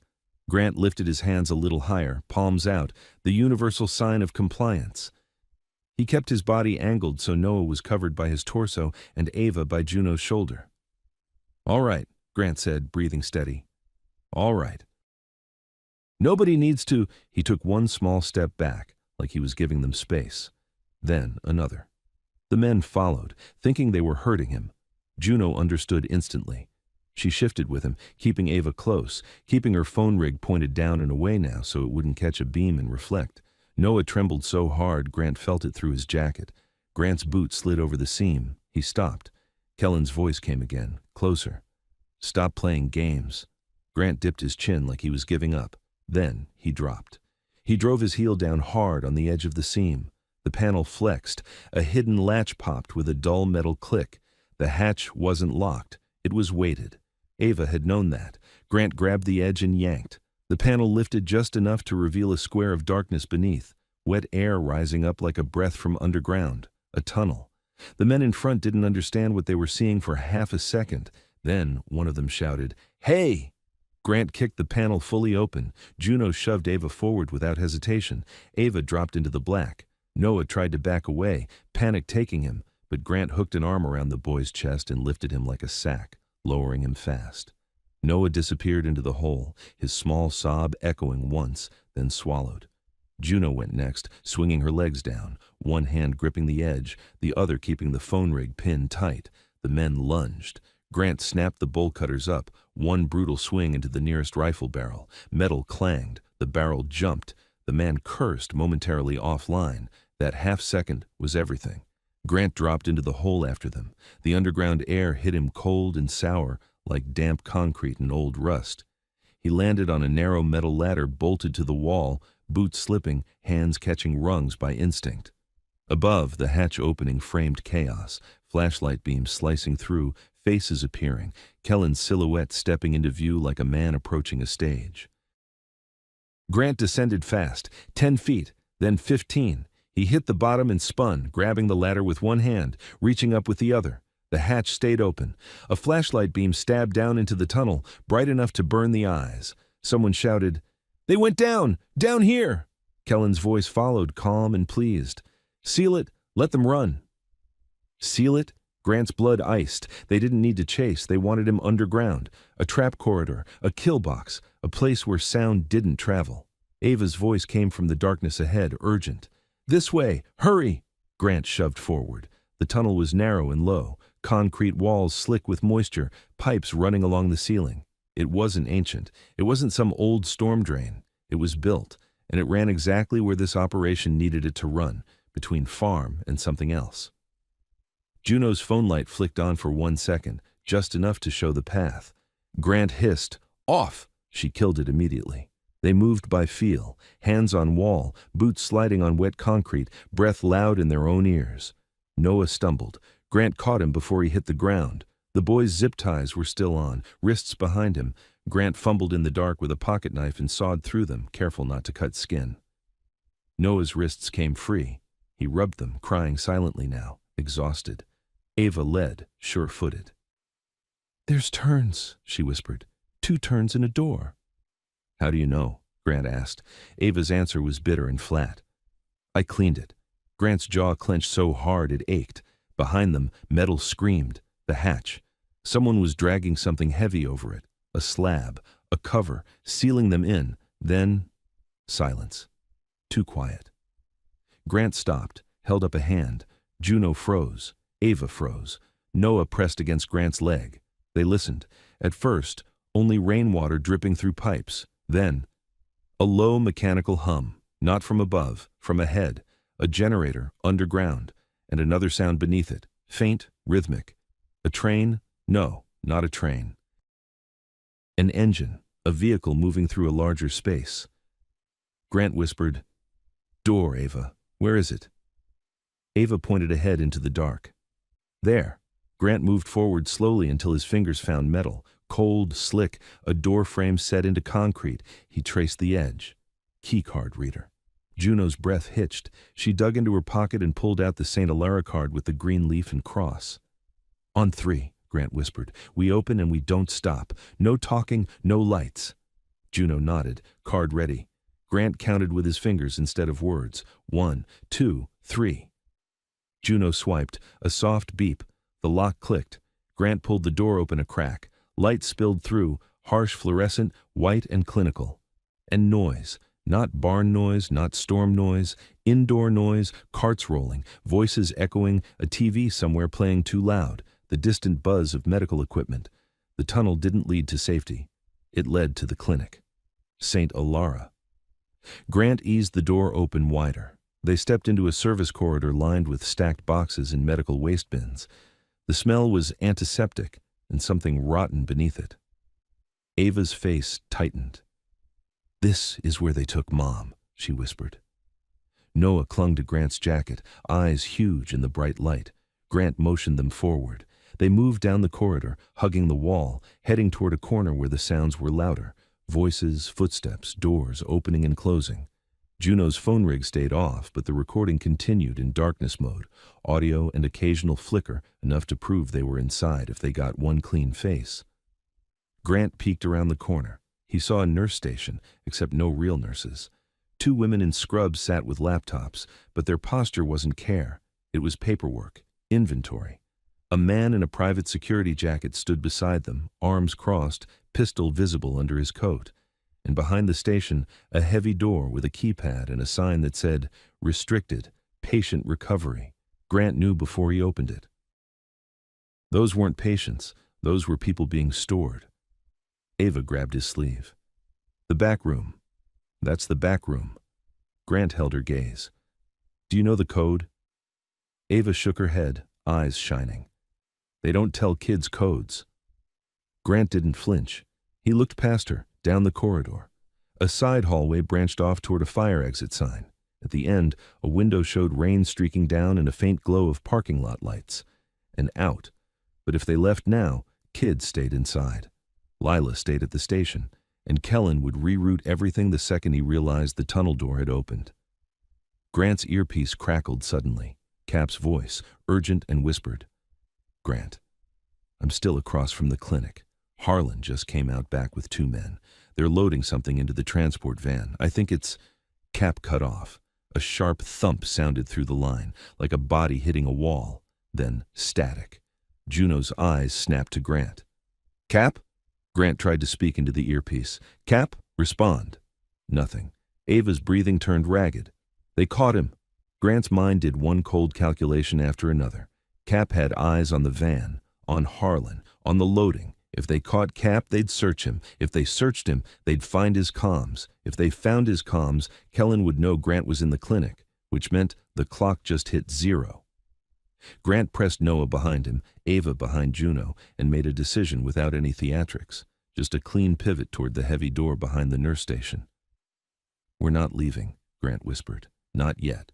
Juno's jaw tightened. We can't fight this whole building. We're not fighting, Grant said. We're stealing what they can't replace. Ava looked up, confused and desperate. What? Grant stared at the security guard, then at the laptops, then at the restricted door. Proof, he said. And people. He waited until the security guard shifted his weight and glanced down the hall, bored, routine. Then Grant moved, fast and silent, straight into the lit corridor like he belonged there, shoulders relaxed, face calm. He walked toward the station. The women in scrubs looked up, startled. The guard's hand dropped to his pistol. Grant raised his empty hand slightly like he was surrendering, and kept walking. Because behind him, Juno was already sliding the keycard into her palm like a blade, and Ava, with blood-wrapped hands and eyes full of fury, stepped forward too. And in that moment, from behind the restricted door, a muffled voice broke through, weak but unmistakably human. Ava! Ava froze, eyes wide. She whispered, Mom. The security guard turned sharply toward the door, distracted for one fatal second. Grant lunged. Grant closed the distance in 2 steps. The security guard's hand was halfway to his pistol when Grant's shoulder slammed into his chest. Not a heroic tackle, just a hard, efficient hit that drove him back into the nurse station, knocking a laptop sideways. The guard's elbow clipped the counter, and his pistol stayed in the holster, because Grant pinned his wrist against the edge with brutal leverage. Don't, Grant said, low, almost calm. One of the women in scrubs gasped and shot up from her chair. The other grabbed for a phone. Juno was already there. She didn't point a gun. She simply placed the bolt cutters on the desk in front of the woman's hand like a warning that didn't need words. Sit, Juno said. The woman froze, eyes wide. Ava didn't move. She stood a few feet back, staring at the restricted door like it was the only thing in the world. From behind it, that weak voice came again, closer now, trembling with disbelief. Ava. Baby. Ava's throat worked. Mom.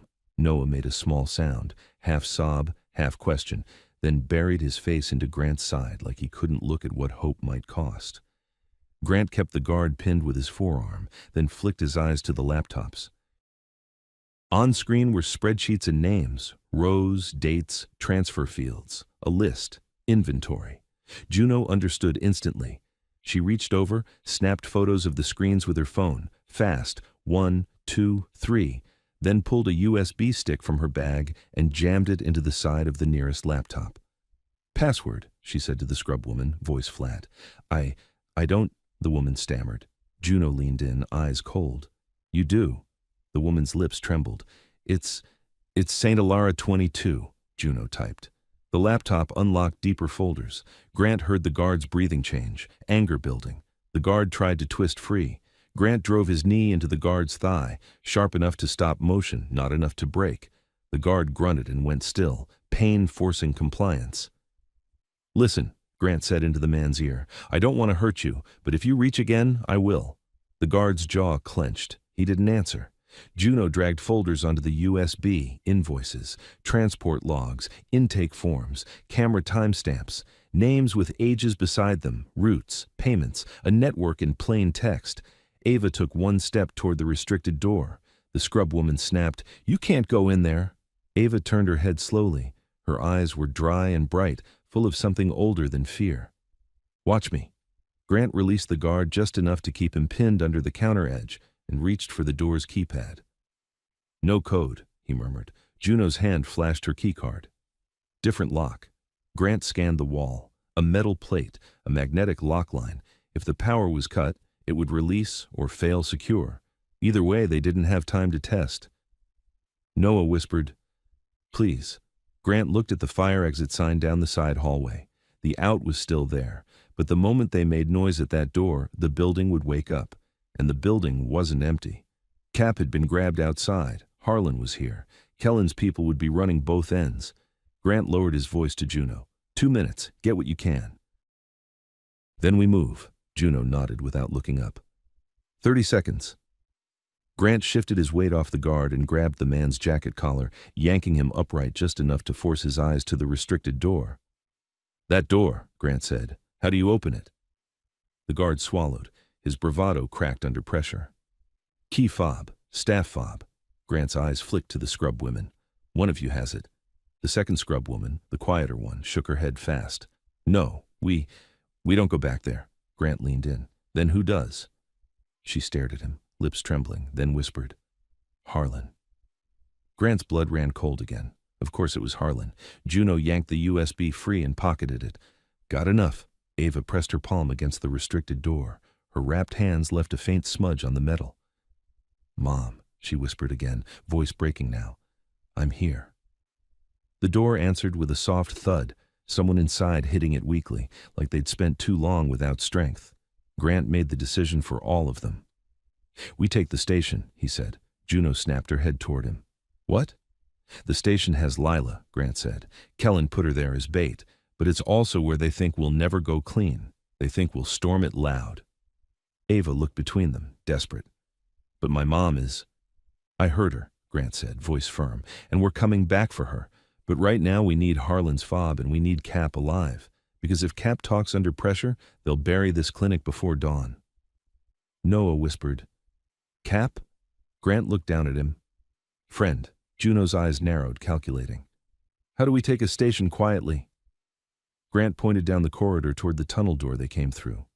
"We don't go out front, we go under." Ava's head snapped up. "The tunnel goes both ways." Grant nodded. "Exactly. It runs from farm to clinic. If Kellen built one tunnel, he built more than one. Towns like this always have a back route to the station." Ava hesitated, then whispered, "There's another branch, past the clinic door, the one they told me never to touch." Grant's chest tightened. "Show me." They moved, fast, silent, back into the service corridor. Juno kept her phone rig on audio only, recording their steps and breaths and any voice that might later matter. Grant didn't bother tying the guard.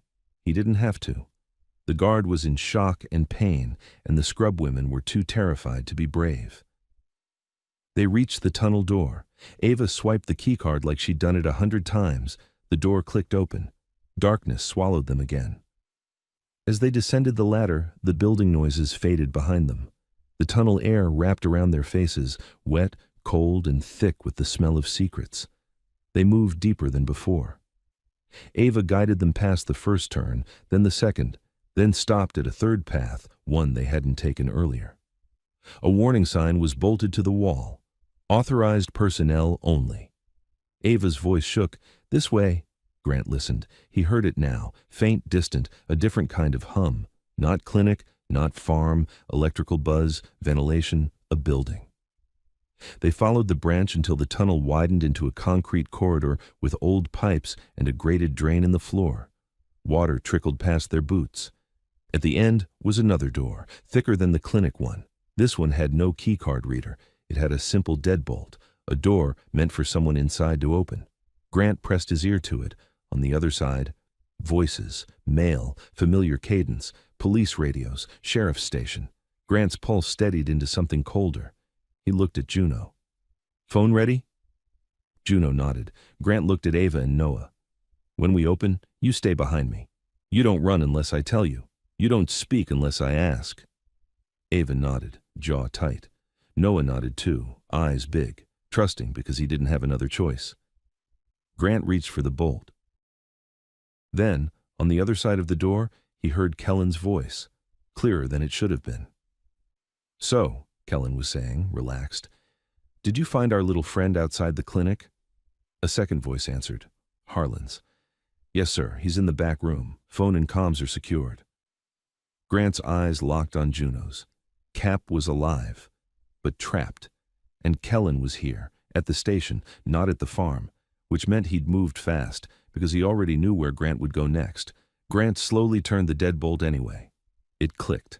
He eased the door open an inch. Light spilled out from the station hallway, yellow, stale, buzzing. And the first thing Grant saw through the crack wasn't a deputy. It was Moose. Moose was on his knees in the hallway, hands cuffed behind him, face bruised, eyes still calm. And behind Moose, half hidden by a doorway, a woman in a blanket stood trembling, barefoot, bruised, barely holding herself upright. Lila Hart. She lifted her head at the sound of the door. Her eyes widened, not at Grant, at Ava, because Ava had leaned forward into the crack of light, and the moment Lila saw her daughter, she made a sound that was half sob, half prayer.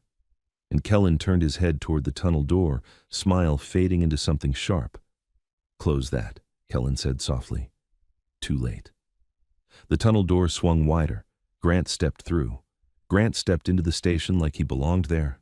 Not swaggering, not loud, just a man walking into a hallway with a plan, shoulders squared, hands visible.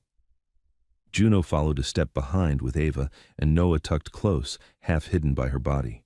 The tunnel door stayed cracked behind them, a strip of darkness they could fall back into if things went wrong. Things were already wrong. Moose was on his knees in the hallway, wrists cuffed behind him, a bruise blooming across his cheekbone. He looked up at Grant and gave the smallest shake of his head. "Don't make this about me." Lila stood in the doorway on the right, wrapped in a thin blanket, trembling so hard her teeth clicked. Her eyes locked on Ava and went glassy with shock. "Ava," Lila whispered, like saying the name might break reality. Ava surged forward by instinct. Grant caught her gently by the shoulder. "Not yet," he whispered. "Look at me. Not yet." Ava froze, breath shaking, eyes wet now. At the far end of the hallway, Sheriff Kellen turned fully toward them. The friendly mask was gone. The smile was still there, but it wasn't for comfort anymore. It was for control. "Well," Kellen said softly, "you're persistent." Deputy Harlan stood near a backroom door with a keypad, posture relaxed, one hand resting near his belt. Two other deputies flanked him, watching Grant the way men watch a dog they expect to bite. Harlan's gaze slid to Ava, then to Lila, then back to Grant. "You brought children into a crime scene," he said, voice measured. "That's not smart." Grant kept his hands open. "Release Moose. Release the woman. Release my man." Kellen's head tilted, amused. "Your man?" Grant's eyes didn't leave Kellen. "Cap, you grabbed him outside the clinic." Harlan didn't blink. Kellen did. Just a flicker. That was all Grant needed. Confirmation. Kellen stepped forward 2 slow paces, boots squeaking faintly on the station tile. "I'm going to make you an offer," he said, like he was doing Grant a favor. "You walk out that tunnel. You take your little club and go back where you came from. And I'll let your friend—" He nodded at Moose without looking. "And this unfortunate woman—" His eyes drifted to Lila. "Recover." Lila flinched at the word recover. She looked like she'd heard it in a very different context. Ava's fists clenched, bandages darkening with blood again. Grant stayed calm. "And the kids in your barn?" Kellen's smile widened a fraction. "What barn?" Juno's phone was still recording, audio and the occasional flash of light when it caught a reflection. Grant didn't mention it. He didn't need to. He took a half step, just enough to bring Kellen's focus fully onto him. "That's the problem, Sheriff," Grant said. "You're used to people arguing about truth. I'm not." Kellen's eyes narrowed. "What does that mean?" Grant didn't answer immediately. He turned his head slightly and spoke toward the desk area at the front of the station, where a tired civilian clerk sat frozen, hands hovering above a keyboard, eyes wide.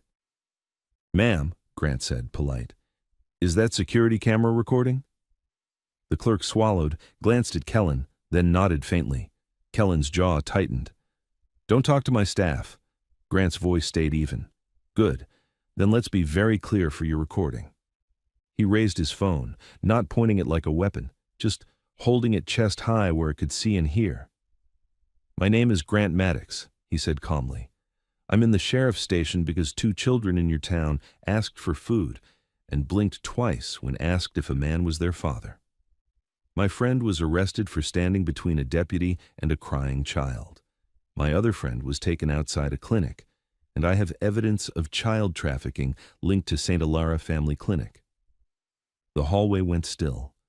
Harlan's eyes flicked, fast, to Kellen. Kellen didn't look away from Grant. "You're making serious accusations," Kellen said, voice softer now, dangerous. "You know what happens to people who lie about that?" Grant nodded. "That's why I'm not lying." He looked at Juno. "USB." Juno slipped the USB stick from her pocket and held it up between 2 fingers, visible to the station camera. Kellen's eyes tracked it like it was a snake. Grant continued, voice clear. "Transport logs, names, dates, routes, payments. You can arrest me right now, but that file leaves this building." Kellen's smile twitched. "How?" Grant didn't move his gaze. "Because my club doesn't travel alone." Kellen's eyes flicked toward the front windows instinctively. Outside, the storm still raged. But through the glass, faint in the rain, there was movement. Shadows of bikes and trucks positioning quietly, unseen by most of the town. Not a show. A perimeter. Kellen recovered, voice sharp. "You think you're intimidating me in my station?" Grant's voice dropped. "No, I'm giving you a choice that keeps kids alive." Harlan shifted his weight. "Sheriff, we should—" Kellen raised a hand, silencing him. He kept his eyes on Grant, but he spoke to his deputies like they were tools. "Close the tunnel door," Kellen said. One deputy moved toward it. Grant's voice cut in, calm and deadly. "If you close that door, my people outside start recording every window, every plate, every face that enters and exits, and the next call won't be to your dispatcher, it'll be to the state." Kellen's nostrils flared. "State won't come out in this weather." Grant nodded once. "Federal will." That landed. Harlan's jaw clenched. He didn't like the word federal. Nobody in a small-town machine likes the word federal. Ava's breath hitched beside Juno. "Mom," she whispered again, barely there. Lila took one step forward, shaking. "Ava," she tried, voice cracking. Kellen's eyes snapped to her. "Stay where you are." Lila froze immediately, body obeying old fear. Grant saw it. So did Ava. Ava's face hardened into something new, anger with a spine. Grant looked at Kellen. "Let her go," Kellen smiled. "Or what?" Grant nodded toward the hall camera. "Or the next thing I say is your name, her name, the clinic name, and the fact you're holding a witness under duress, and then I stream it." Kellen took one step closer, lowering his voice. "You stream it, and I say you broke into my station and threatened my deputies with a biker gang. Who do you think they'll believe?" Grant didn't blink. "The files." Kellen's smile vanished. "Files can disappear." Grant glanced at Juno. She lifted her own phone slightly, just enough to show a live upload bar creeping across the screen. Kellen's eyes narrowed. "You're bluffing." Juno's voice was flat. "Already sending." That was partially true and fully useful. Kellen's gaze flicked to Harlan. "Get it," he said. Harlan moved fast, too fast for the backroom door with the keypad. He punched in a code from muscle memory and disappeared inside. Grant's eyes tracked him, then snapped back to Kellen. "That's Cap." Kellen didn't deny it. He didn't need to. Ava suddenly whispered, frantic. "He's going to hurt him." Grant's voice stayed calm for her sake. "Not if we control the room." He looked at Moose. "Can you stand?" Moose lifted his chin. "Yeah." Grant nodded once. "When I say, you move." The backroom door opened again. Harlan came out, dragging Cap by the collar like a piece of equipment. Cap's face was bruised, one eye swelling, but he was conscious. He saw Grant and gave the smallest nod, still here. Then Cap's gaze flicked to the USB in Juno's hand and sharpened with understanding. Harlan shoved Cap down beside Moose. "There," Harlan said. "He's alive. Now leave."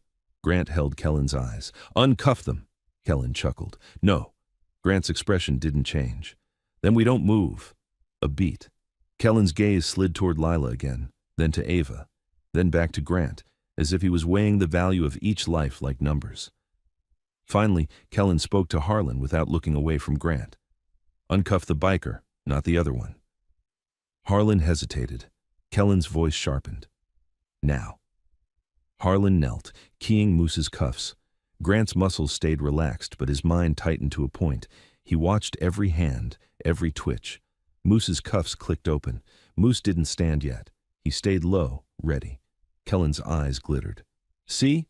Cooperation." Grant nodded, as if grateful. "Good. Now, Lila." Kellen's smile returned. "No." And that's when Ava stepped out from behind Juno, small body, bandaged hands, shaking knees. And she pointed at Kellen with a certainty that made the room tilt. "You're lying," she said, voice loud enough for the station camera. "That man isn't my dad. You know it. You told him to take us. You told him what happens if I talk. And you said my mom would recover if I behaved." The clerk at the front desk stared at Ava like she'd never seen a child speak like that. Kellen's face stayed calm, but something behind his eyes hardened. "Sweetheart," Kellen said gently, "you're confused." Ava shook her head. "No, I'm done."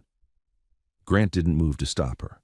He let her talk, because Kellen's whole system depended on kids staying quiet.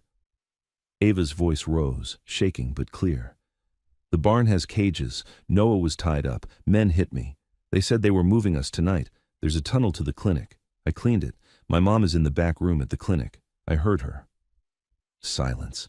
Even the radios seemed to stop breathing. Kellen's eyes narrowed, and Grant saw it. The moment the sheriff decided, he couldn't let Ava keep speaking. Kellen lifted his hand slightly, the smallest signal. Harlan's posture changed. Grant's voice cut through, sharp. "Juno, upload." Juno's thumb moved. Kellen took a step forward, faster now. "Stop!" Moose moved. He surged up from his knees and slammed his shoulder into Harlan before Harlan's hand could reach his weapon. Not a brawl, a clean, controlled hit that pinned Harlan against the wall and trapped his arm. Cap rolled away on instinct, crawling toward the tunnel door. The station exploded into motion, deputies shouting, chairs scraping, the clerk screaming.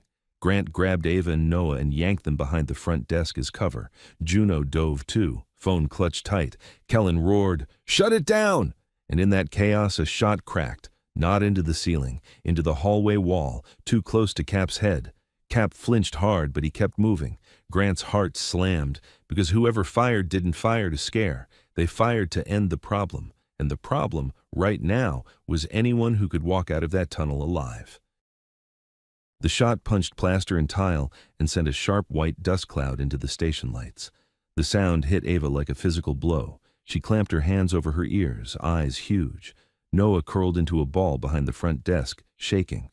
Grant kept them low with one arm while his other hand stayed empty and visible. No weapon, no excuse. He wasn't here to win a shootout. He was here to get people out alive and keep the truth intact. Moose had Harlan pinned against the wall, forearm locked across Harlan's chest. Harlan's face was red with effort and surprise. He tried to reach his radio. Moose knocked his wrist away without looking. Cap crawled toward the tunnel door, blood at his lip, one eye swelling shut. He moved like a man who understood seconds. Juno's phone vibrated in her palm. The upload bar jumped, stuttering under bad signal, but moving. Kellen stood in the open hallway like he owned chaos too, voice cutting through it. "Drop your phones!" he roared at his deputies. "Lock it down!" Another deputy, taller, nervous, raised his pistol toward the front desk. Grant's voice snapped out hard. "Don't!" The deputy hesitated for a fraction. That fraction was the only mercy anyone got. Outside, an engine roared, then another, then a cluster, like thunder answering thunder. The storm masked it, but the vibration reached the building, the rooks. They hadn't come to start a riot. They'd come to make sure nobody disappeared quietly. The front doors of the station rattled as someone outside shouted, "Sheriff, open up!" Kellen's head turned sharply toward the sound. His jaw tightened. He didn't expect them to move yet. He expected them to wait. Grant used the moment. "Cap!" he hissed. "Tunnel, now!" Cap pushed up to his knees and grabbed the tunnel door handle. It was half closed already. Someone had tried to swing it shut in the chaos. Cap shoved it open, and the black mouth of the tunnel yawned. Moose grunted, still pinning Harlan. "Grant, leave him," Grant said. Moose's eyes flashed. "He'll shoot you in the back." "Then he'll do it on camera," Grant replied, and glanced at the ceiling cam. Moose understood. He released Harlan abruptly and shoved him backward into a filing cabinet. Papers exploded out. Harlan stumbled, cursing. Grant grabbed Ava's shoulder. "You first," he said, low. "Go with Juno." Ava's voice shook. "Mom?" Grant leaned close until she could see his eyes. "I know, but if you get caught, we lose her forever. You understand me?" Ava swallowed, then nodded once, hard. Juno took Ava and Noah by the collars of their jackets and pulled them toward the tunnel door. Noah tried to stand, slipped on tile, then got dragged upright by pure momentum. Cap stumbled in behind them, his rear cover, breathing ragged. Kellen saw the movement and snapped his head back. "Stop them!" A deputy fired again, this time into the floor ahead of the tunnel door, trying to block the path. The bullet sparked off tile. Ava screamed. Grant lunged, slammed his shoulder into the deputy's arm, knocking the muzzle up without grabbing the gun. The shot that followed punched into the ceiling instead. Grant felt plaster dust rain onto his hair. He didn't stop. He shoved past and threw his body between the gun and the kids. "Move!" he barked. Juno shoved Ava into the tunnel. Ava vanished into black. Noah followed, sobbing, stumbling down the ladder. Juno dropped in after him, boots clanging once, too loud, but no one had time to aim down a hole. Cap dropped next, sliding down the ladder with a grunt. Grant backed toward the tunnel door, eyes on Kellen. Kellen's face was locked into fury now, the polite sheriff gone. He raised his own pistol, not toward Grant's chest, toward Lila. Lila stood trembling in the doorway, still wrapped in her blanket, frozen like prey. Kellen grabbed her by the arm and yanked her into the hallway, putting the gun to her head like a badge meant nothing. "Stop!" Kellen shouted. "Or she dies." Ava's scream echoed from the tunnel below. "Mom!" Grant froze, because his body didn't, but his choices did. Kellen's eyes gleamed. "That's what I thought." Grant's jaw clenched so hard it hurt. He kept his voice calm, controlled. "Let her go." Kellen pressed the muzzle harder. "You step into that tunnel, Maddox, and I paint the walls with her." Lila's eyes met Grant's. She shook with terror, but she mouthed something, barely visible. "Don't." Grant didn't move. Outside, the pounding at the station doors got louder. Voices shouted. Someone demanded Kellen's name. The storm masked some of it, but not all. Kellen didn't look at the door. He kept watching Grant. "Here's how this ends," Kellen said softly. "You and your club walk away. You forget what you saw. You leave my town. And I let her live." Grant's eyes flicked to the ceiling camera again, then to the front desk clerk, still crouched and sobbing, hands over her head. A witness. Then Grant made a choice that didn't look like a choice. He slowly lowered his hands and stepped away from the tunnel entrance. 2 steps, controlled, like he was obeying. Kellen's smile returned, thin. "Good." Grant raised his voice, not shouting, just loud enough for the ceiling camera to hear. "You're holding Lila Hart at gunpoint," Grant said clearly. "In your station, after her daughter identified your tunnel, your barn cages, and St. Alara Clinic." Kellen's eyes widened a fraction. "Shut up," Grant kept going. "Deputy Harlan brought my man cap from a back room. You ordered your deputies to lock it down. You just threatened to kill a witness," Kellen hissed through clenched teeth. "I said shut up." Grant looked straight at the camera and spoke like he was reading a statement. "Time is 10:18 p.m. Sheriff Kellen is armed. Lila Hart is unarmed. There are children involved. This is being recorded." Kellen's grip tightened on Lila's arm. His pistol shook, not from fear, from rage that he couldn't control the narrative anymore. Outside, the station doors slammed again. This time, the impact was heavier, coordinated. The front lock groaned. Kellen's eyes flicked toward it, just for a second. That was Grant's second. He didn't dive at Kellen. He didn't wrestle a gun away like a movie. He did the only thing that worked in real life. He threw a stapler. It wasn't dramatic. It was fast. It hit Kellen's wrist with a sharp crack. Kellen's gun hand jerked sideways involuntarily. The muzzle swung off Lila's head. Grant surged forward and slammed his forearm into Kellen's chest, driving him back into the hallway wall. Lila stumbled free, blanket slipping from her shoulders. Kellen snarled and tried to bring the gun back up, and the front doors of the station burst inward with a boom that shook the building. Cold rain rushed in. So did the thunder rooks. Not 2, not 10, dozens, flooding the lobby with cameras up and hands visible, shouting, "On the ground! Hands open!" Kellen's deputies froze, caught between orders and the sudden reality of being filmed by a wall of bikers and locals who had followed the noise. Grant shoved Lila toward the tunnel door. "Go!" he snapped. "Down! Now!" Lila didn't hesitate. She ran, bare feet slapping tile, toward the tunnel like a woman running out of a grave. Kellen swung his gun toward Grant, but Moose was already back on him, a human freight train. Moose hit Kellen from the side, driving him into the wall and trapping his gun arm. Kellen screamed, rage, not pain. Grant grabbed the tunnel door and slammed it halfway shut behind Lila, buying her seconds. Then Grant turned and saw something that made his blood go ice cold again. Harlan wasn't frozen. Harlan had slipped into the lobby crowd, using the chaos, moving toward the front desk where Juno's USB photos had been seen on a screen. He wasn't going for a gun. He was going for the evidence.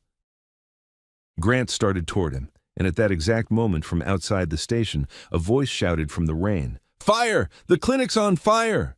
Everything stopped. Kellen's head snapped toward the door. Grant's chest tightened, because if St. Hilaire burned, so did the proof. And so did whoever was locked behind that restricted door. "Fire! The clinic's on fire!" The words hit the station like a stun grenade. For a split second, even the deputies stopped moving, not out of compassion, out of panic.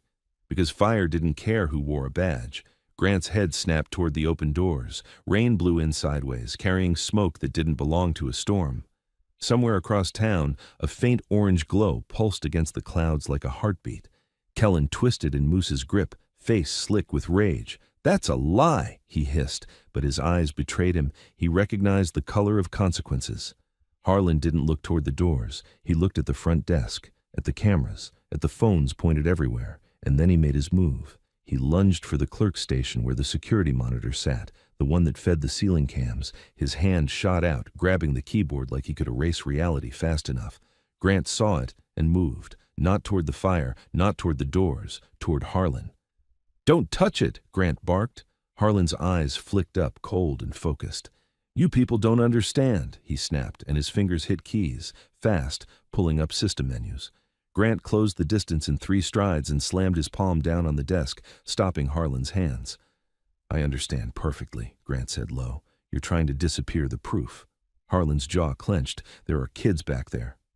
"Then why are you deleting cameras?" Grant shot back. Harlan's face twitched, and in that twitch was the truth. He wasn't trying to save kids. He was trying to save the machine. Moose growled from the hallway as Kellen fought like a cornered animal. "Grant, he's got a gun!" Kellen's pistol was trapped under Moose's forearm, but Kellen was still trying to angle it into daylight. Grant didn't look away from Harlan. "Step back." Harlan didn't. He reached for a drawer. Grant's hand shot out and yanked the drawer open first. Hard. Inside was a station-issued handgun in a lockbox and a stack of forms. Grant slammed the drawer shut before Harlan could grab anything, pinning Harlan's fingers just enough to make him hiss. "Back," Grant said again. Harlan's eyes flashed. He shoved hard, trying to break past Grant toward the tunnel door. Grant blocked him, shoulder to shoulder, and the desk chair flipped. The clerk screamed and bolted for the corner, crying. Outside, the rooks in the lobby were yelling into phones, shouting locations, coordinating like a response team. "Clinic's burning," someone shouted again. "People trapped." Grant's mind split into 2 tracks. Track 1. If St. Hilaire burned, Lila would die inside that restricted door, and so would whoever else was stored there. Track 2, if the station cameras got wiped, Kellen would sell the story as bikers invaded, and the town would cheer. He could not do both alone. Grant snapped his head toward Moose. "Moose, hold Kellen! Do not let him out! Cap, where are you?" Cap pushed through the lobby crowd, limping, face bruised. "Here!" Grant grabbed Cap's shoulder, pulling him close so the station camera caught both faces. "You're taking Ava and Noah back through the tunnel," Grant said fast. "You get them out. You get them to our people. You do not stop." Cap's eyes widened. "What about you?" Grant's voice stayed flat. "I'm going to the clinic." Cap swallowed. "Grant, do it." Grant cut him off. Cap nodded once, hard. "Copy." Grant turned to Juno, who was already scanning the room, phone in hand, USB proof in her pocket like a heartbeat. "Juno," Grant said, "you go with Cap. Stay on the kids, keep recording, upload what you can." Juno's jaw tightened. "And Lila?" Grant glanced toward the tunnel door. Lila had disappeared into the darkness seconds ago. "She's in the tunnel already. She'll meet them on the other side." Ava's voice cracked from somewhere behind the desk. She'd slipped back in during the chaos, eyes wild. "Mom's still in the clinic." Grant's chest tightened. He crouched, grabbed Ava gently by the shoulders. "Listen to me," he said. "You did everything right. You saved your brother. You got us the tunnel. Now you go with Cap and Juno. If you stay, you die. And if you die, your mom has nothing to come back to." Ava's lips trembled. She wanted to argue. Then she swallowed the urge like she'd swallowed hunger for too long. She nodded. Noah clung to her jacket, sobbing quietly. Cap grabbed them both and moved toward the tunnel door. Harlan saw it and surged forward. Grant stepped into his path like a wall. "Not happening," Grant said. Harlan's voice rose, cracking now. "If they get out, we're finished." Grant stared at him. "So it's about you." Harlan swung, an open-hand strike meant to shove Grant aside. Grant caught his wrist and twisted, using leverage, not strength, driving Harlan sideways into the desk edge. Harlan grunted, wind knocked out. Then Harlan did something desperate. He screamed. "He's got a gun!" Harlan shouted, pointing at Grant. It was a lie, and it was clever, because it was the kind of lie that gave nervous deputies permission to shoot. 2 deputies raised their pistols at once. "Drop it!" one shouted. Grant froze, palms up, empty. "I don't have a gun." But fear doesn't listen. The deputy's finger tightened. And then Moose roared, a sound that ripped the air open. "Cameras!" Moose bellowed. "Look at his hands!" Dozens of phones swung toward Grant. The station ceiling cam stared down. The lobby was a wall of lenses. The deputy hesitated, seeing the optics. Harlan's face twisted with fury. He reached again for the keyboard, trying to kill feeds. Grant slammed the keyboard off the desk, hard, sending it skittering across tile like a dead animal. "Not today," Grant said. He turned toward the open doors. Smoke was thicker now, visible even through rain. The orange glow had grown. The clinic fire was real. Kellen stopped fighting for half a second and smiled, breathless. "Too late," he rasped at Moose. "That building goes up and everything in it goes away." Moose's eyes went murderous. "You did it!" Kellen's smile widened. "I fixed it." Grant's gut went cold. He couldn't wait for warrants. He couldn't wait for state. People were burning right now. Grant looked at Moose. "Keep him here," he said, "alive, on camera." Moose's voice was a growl. "Go." Grant sprinted out into the rain. The street was chaos, bikes lining the curb, headlights cutting through sheets of water, locals gathering under awnings. Everyone's face was turned toward the distant glow.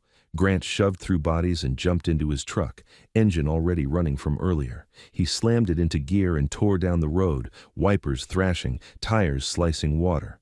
As he drove, his earpiece crackled, Juno's voice tight and moving fast. "We're in the tunnel with Ava and Noah. Lila found them. She's with us. She's barely standing, Grant." Grant swallowed hard. "Keep them moving. Get out." "Juno, what about you?" Grant's eyes locked on the glow ahead. "I'm going to get her." The clinic came into view like a nightmare. St. Alara's sign still lit, green leaf and cross glowing above a building that was starting to exhale smoke from its roofline. Flames weren't roaring yet, but they were there, behind windows, licking like tongues in a mouth. 2 vehicles were in the back lot, the transport van and Harlan's cruiser, and the back door was open. Grant slammed the truck to a stop, jumped out, and ran toward the rear entrance, rain making the pavement slick. Inside, alarms blared, shrill, constant. Sprinklers hissed, raining inside the rain. Smoke curled along the ceiling, thick and gray. Someone shouted down the hall. "Get them out! Move!" Boots pounded. Grant pushed through the service corridor where the nurse station had been. The 2 scrub women were gone. The security guard was gone. The restricted door was still there. So was the muffled pounding from behind it, weaker now, desperate. "Ava!" The voice called again, hoarse. Grant's chest clenched. "Lila," he whispered, but she wasn't here. He ran to the door. The keypad blinked red. The maglock hummed. No fob, no code, no time. Smoke thickened, stinging his eyes. Grant yanked a fire extinguisher off the wall and swung it into the keypad housing. Once, twice, plastic cracking, sparks snapping. The door didn't open. He swung again. The extinguisher dented metal. The keypad went dark, still locked. "Come on," Grant muttered. He looked around. Pipes overhead, a maintenance panel on the wall, an electrical box bolted near the floor. Sprinklers and smoke meant a fire feed had likely tripped locks, unless Kellen's people had wired it to fail secure. Of course they had. Grant dropped to his knees and ripped open the electrical box panel with his fingers and the extinguisher edge. Wires, a diagram, labels. He wasn't an electrician, but he didn't need perfect. He needed open. He found the maglock line and yanked it free. A spark bit his hand. The hum stopped. The door clicked. Grant slammed his shoulder into it and it swung inward. Hot air hit him like a wall. Inside was a room of narrow beds. No charts, no monitors, no names. Just bodies. Women, maybe 2 men. Pale faces, wrists bruised, eyes wide with panic and smoke. And in the nearest bed, half-sitting, coughing, hair matted, eyes blown wide, Lila Hart. But not the Lila from the station, another woman, another mother. Grant's blood turned to ice because he understood in one instant. The woman at the station wasn't the only leverage. Kellen had multiple Lilas, multiple families. And this fire wasn't just a cover-up. It was a purge. A voice rasped from deeper in the room, almost lost under alarms and coughing. "Please, the kids." Grant turned his head toward the far corner. A shadow on a bed lifted weakly. A woman with dark hair, face bruised, eyes the same exact shape as Ava's. She coughed and whispered, "Ava." Grant's chest locked. That was her. That was Ava's mother. And flames suddenly licked along the upper doorway frame behind him, heat surging, smoke thickening fast. The exit he'd come through was starting to go. Heat surged through the doorway like a living thing. The corridor behind Grant was filling fast, smoke thickening, sprinkler water turning the floor into a slick mirror. The alarms didn't feel like warnings anymore. They felt like a countdown. Ava's mother, dark hair, bruised cheek, eyes glassy from smoke, lifted her head again, coughing so hard her whole body shook. "Ava," she rasped. Grant moved to her bed in one stride and dropped to a knee. "She's alive," he said, loud enough for her to hear over the chaos. "She's out. She's with your son. She's with our people." Her eyes widened, tears mixing with sweat. "Noah?" "Out," Grant said. "Both of them." The relief that hit her was so sharp she almost collapsed. Then she grabbed his sleeve with trembling fingers, desperate. The others, Grant looked around the room. Too many beds, too many faces, people coughing, choking, trying to sit up but too weak. This wasn't a clinic. It was storage. And Kellen had just set it on fire. Grant ripped the blanket off Ava's mom, wrapped it around her shoulders, then scooped her up, careful with bruises, firm enough to keep her moving. "Listen," he said into her ear. "Can you walk?" She shook her head, coughing. Not far." "Then you're not walking," Grant replied. He turned and scanned for the best exit. The main door behind him was already losing the fight, flames licking near the top frame, smoke pouring in harder each second. Sprinklers hissed, but they were losing. He saw it, a narrow service door at the far end of the room, half hidden by a curtain divider, marked with a small sign, "Staff only." He shifted Ava's mom higher in his arms and ran. Someone grabbed his boot in panic, an older woman on a bed, eyes wide, voice shredded. "Please!" Grant stopped for half a second, because he couldn't not. He leaned down, yanked a sheet free, and threw it over her face to filter smoke. "Breathe through this," he said fast. "Stay low. Crawl if you have to. Help each other." It wasn't enough, and he knew it, and it tore at him anyway. He sprinted to the service door and shoved. It didn't budge, locked. Grant cursed under his breath and slammed his shoulder into it. The metal rattled, but the lock held. He shifted Ava's mom onto the floor for 1 second, only one, and ripped the fire extinguisher from his grip again. He hammered the lock housing, once, twice, a third time. The metal gave with a crack. The door swung open into a back stairwell. Clean air hit them like salvation. Grant scooped Ava's mom up again and barreled down the stairs, boots splashing through pooled sprinkler water. Smoke drifted into the stairwell behind them, but slower. The fire hadn't claimed this path yet. He burst out into the back lot. Rain slammed into his face, cold, brutal, perfect. The orange glow of flames pulsed in the clinic windows. Smoke poured from the roofline now, visible even through storm. And in the back lot, near the transport van, two men were struggling with something, trying to load a gurney, trying to get out before the building became a tomb. They froze when they saw Grant carrying a woman. One of them raised a pistol. Grant didn't slow. He kept running straight at them like a man with nothing left to lose. "Drop it!" the man shouted. Grant's voice was a growl. "Move!" The man's gun wavered, because a woman's head was lolling against Grant's shoulder, coughing, alive, and the fire behind them made everything look like judgment. Grant reached the van and grabbed the sliding door handle with his free hand. Locked. Of course. He kicked the door panel hard enough to dent it. The man with the pistol stepped forward.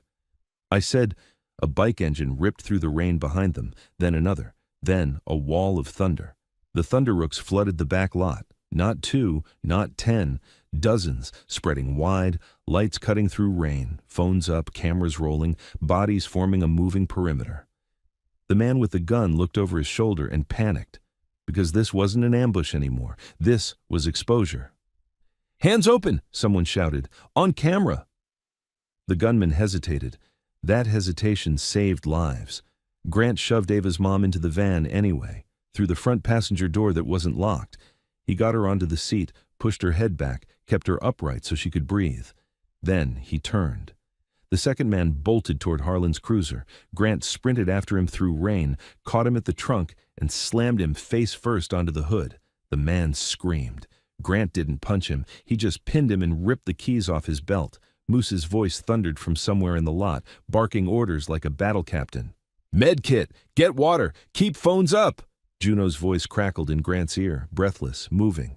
"Grant, we're out of the tunnel. Ava and Noah are with Lila. She's with us. Where are you?"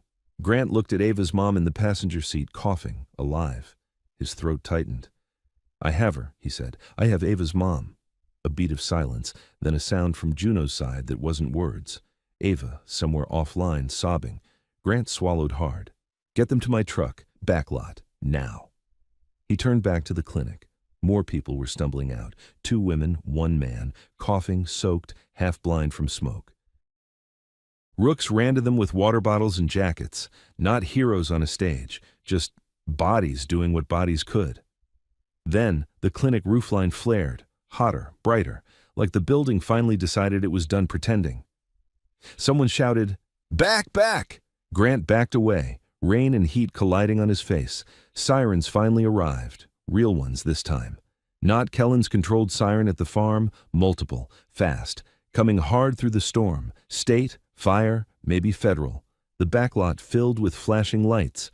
And because Juno had already pushed files, because phones had already captured Kellen's gun on Lila's head, because the barn cages were recorded, because the clinic logs were copied, the story couldn't be buried with smoke.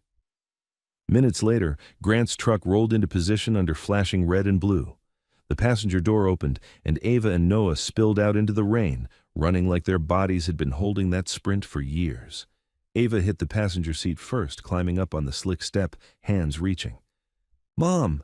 Ava's mother lifted her head, eyes searching through tears and rain. "Ava!" They collided, arms, blankets, sobs, clinging so hard it looked like they were trying to stitch themselves back together with pure force. Noah scrambled up too, smaller hands grabbing whatever he could, blanket, sleeve, hair, crying into his mother's shoulder like he needed proof she wasn't going to vanish again.